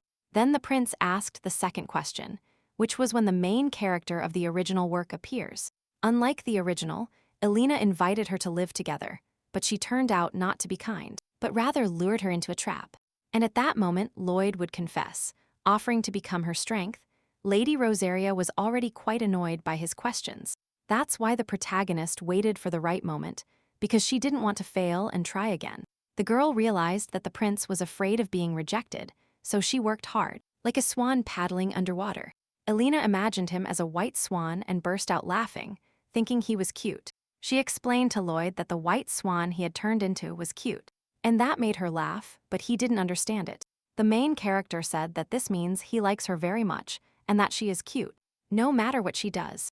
The first prince replied that it was fine, looking at Helena with loving eyes. They started kissing, without noticing Lady Rosaria's notebook falling to the floor. Inside, there was a note that spoke of the miner's commander, and that the collection of evidence had been completed. Lloyd walked down the hallway toward his father's office. He had a bundle in his hands and asked the servant to tell the emperor that he had come. The main character entered the office. The emperor said he almost lost his head from anticipation. The first prince said he should already be aware of everything, to which the father replied that he only knew that the incident had occurred. Lloyd asked if the emperor thought he could allow this. The man replied that otherwise he wouldn't be in front of him. The main character turned to the servant and asked him to prepare tea that he brought for them. After a while, the servant brought a teapot with hot water. Lloyd placed the package in front of the emperor and said that he had discovered a new tea. He poured a little into a cup and then added hot water. The emperor tasted it, saw the unusual color, and smelled the new scent. His Majesty was clearly delighted with this drink. Lady Rosaria invited her friends to present the new product to them. The ladies were interested. They couldn't wait to find out what it was. Elina replied that it was in the package she held in her hands. Lady Chedarji took the bag, shook it, and said there was something loose inside. Bella opened it. She looked inside. She saw a brown powder. Mabel smelled something fried and bitter. They were surprised when Lady Rosaria said it could be eaten. Lady Chedarji decided to try it immediately, but she immediately spat it out because it was bitter. Elina didn't have time to stop her. The main character passed Bella water to rinse her mouth. Lady Rosaria replied that it is necessary to dissolve the powder in warm water first, and then use it. Finally, the drink was infused and ready to be tasted. The color of this liquid reminded the girls of liquid mascara, so they were in no hurry to start tasting it. Elina said that the first time they try it they might feel disgusted, but then they will get used to it. Bella decided to trust the main character, especially since she would even accept deadly poison from her hands. Lady Chedarji boldly drank the whole cup in one gulp, while the other girls watched in shock. Bella tasted the drink well, saying it was delicious, and that it was the first time she had drunk anything like it. Lady Render and Lady Ern also tried it, but Lady Chedarji couldn't understand how it was possible. Mabel described the drink as bitter yet delicate, with a slight floral scent. Rebecca said she had never tasted anything like it, thinking it was imported from abroad.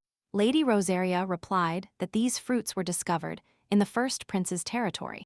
Lady Render asked if this was the secret strategy Elina was talking about. The girl confirmed it. The main character explained that they would sell this powder as exclusive to Beatrice's trading company. Rebecca thought that after the launch of the batch, it would become a very popular product in secular society. Lady Rosaria added that after everyone knows the effect of this drink, other classes will want it too. Elina told the girls that it has a toning effect, helps improve concentration, and relieves drowsiness. She also asked Lady Ern to back up her words with research. The main character asked Lady Render if this drink could turn the imperial market upside down. Rebecca replied that this would definitely happen, and that they should do everything possible to achieve it. Elina was pleased that they approved of her idea and offered to drink another cup for success. The ladies agreed, and Mabel asked what the drink was called. The protagonist, remembering her previous life, replied that it was called coffee. The mine commander did not know how the Beatrice Trading Company managed to stay afloat. If everything had gone as planned, the company should have contacted him 15 days ago. And now the boss would be anxiously knocking on his door to hear the miners' demands. However, the only ones who knocked on his door were the workers who asked for money or offered to end the strike. Paul was desperate. He was tired of lending the miners the money he had been bribed with. At this rate, he will spend it all if he continues giving it away. And if this continues, questions will surely arise about the origin of this money. He thought he should reconsider the plan or ask for more money. Suddenly, someone knocked on the door. A miner burst into the commander's house, screaming that something was wrong. Paul stepped back, saying that one could forcibly enter someone else's house at night. The man replied that there was no time for that now. The miner said that despite the strike, the Beatrice Trading Company had decided to abandon them. News that surprised the mining commander. 3 days later, Lady Render was working in her office because she had a lot to do. They placed a cup of coffee on the table in front of her, saying she was sleeping, and working at the same time. It was Elina who invited Rebecca to rest and look at the documents for her. It seemed that coffee sales were not going so well, but the girl could do nothing about it. Lady Render said that many people brought her money after learning about coffee sales. Lady Earn's help was also very useful, who with her research proved the effect of the drink. Some even started calling it a divine drink. Lady Rosaria provided the best differentiating strategy to boost sales. Coffee was sold to all levels of society, from commoners to the imperial family. With one difference, the quality of the beans varied, and everyone could enjoy what they could afford. Commoners liked to imitate the hobby of aristocrats. Aristocrats and the royal family were satisfied with the quality of the beans corresponding to their status. Thanks to this, both commoners and aristocrats enjoy coffee. Lady Rosaria rakes in money. Lady Render said she really respected Elina and was surprised she had come up with something like that. The protagonist asked if the company could recover the losses caused by the miners' strike. Rebecca replied that they managed, although not entirely yet. At this rate, they will be able to survive a strike lasting several years.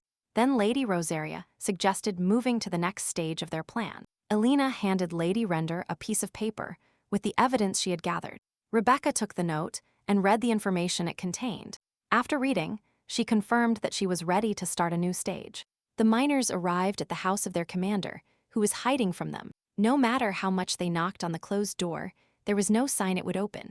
It wasn't difficult to break down the door, but they waited because they still had some faith and gratitude towards Paul. Then a miner stepped forward with a pickaxe, demanding everyone get out of the way. He struck the door with the intention of breaking it down and dragging the commander out of the house. Paul couldn't believe that the Beatrice Trading Company had found a new source of income besides the mines. This meant that the company director could reject them. After that conversation, he tried to contact the person who paid him for the strike to confirm the rumors. However, Paul received no response or even the opportunity to contact him. It seemed as if their deal had never materialized. Suddenly, the mine commander got the idea that he could pretend there was no trace of any deal. Once Beatrice's company finds him responsible for the strike, he can escape with the money. Suddenly, Paul heard a noise, not understanding what was happening. The man saw someone breaking down his door with a pickaxe. Thomas, who was Paul's assistant, finally broke down the door and asked the commander what he was going to do with them. The man did not expect his assistant to enter first. He decided to calm everyone down. The commander began shouting at his subordinates, saying he would talk to them as soon as he resolved the matter. He asked Thomas to put down the pickaxe, at which point another miner noticed something in the room. Paul shouted at him, but the man no longer heard him and continued further into the room. He took the bag and replied that they should ask questions. Thomas asked what kind of bag it was. Paul replied that it was just his bag and demanded that they put it back in its place.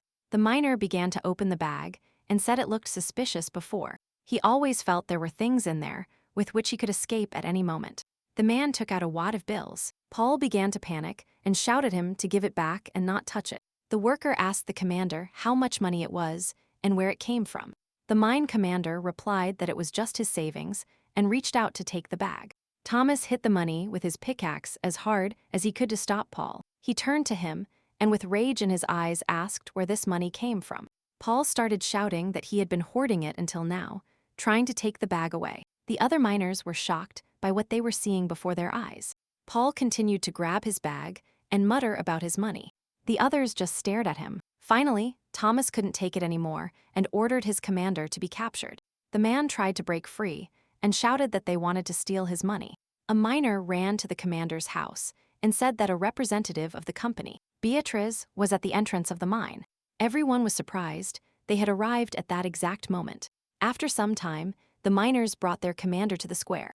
Lady Rosaria sensed the atmosphere and guessed that they had found out about her leader's corruption. The workers looked at the company representatives, wondering where the boss was. From their looks and words, Elina realized that they did not fully understand the situation. She decided to observe how the Beatrice Trading Company would solve this problem. Lady Render asked those present who the miners' leader was. The men rudely asked her who she was. The girl remained silent. The miner crossed his arms and asked where the company director was. Lady Render replied that she really asked the question, which made the man fall silent. They looked at her and thought this girl was intimidating. Thomas cleared his throat and replied that he had just been appointed leader. Then Rebecca introduced herself to them and announced that she was the company director. Thomas apologized for his rudeness and bowed, saying he was mistaken. Rebecca said everything was fine and concluded that there had been someone else before. The girl noticed a man very conveniently tied up and realized that he was the leader. She announced that they were there because of the strike, specifically to deal with a corrupt traitor. Lady Render asked what they knew. The miners replied that shortly before their arrival, they found a bag with money in Paul's house. She asked Jed, the company accountant, to check the bag, after which the man said that inside there was 3 months' salary for a miner. Rebecca understood everything and replied with a sly smile that it made sense. Paul started shouting that it was his saved money and that they had no proof that someone had given it to him. The man continued by saying that without proof, they would simply be suppressed for striking. Shortly before this, Rebecca asked Elina where she got the evidence, to which she replied that they have the Cheese Information Office. Lady Chatterjee was determined to gather all the information about those who dared to interfere with her sisters. The girls were happy to have such a reliable offspring. Lady Render threw the papers into the air, proving that they had all the evidence they needed. Thomas picked up one of these sheets to check what was on them. The scattered documents contained all the information about Paul's bribery, that he received money for organizing the strike, and that, if it was successful, the amount in the bag would double. Paul began to deny everything and claim that it was a frame-up to incriminate him and blame him for the strike. Lady Render said that even if the miners were fooled, the commander could not be the only one responsible. Rebecca agreed that their wages would be reduced by 10%. During a period of 2 months, Thomas expected them to be fired. The girl replied that if they were fired, there would be no one left to work. Lady Render then added that from now on their wages would be better, but in return, they had to promise that there would be no more strikes. With this condition, Rebecca forever deprived them of the opportunity to attack.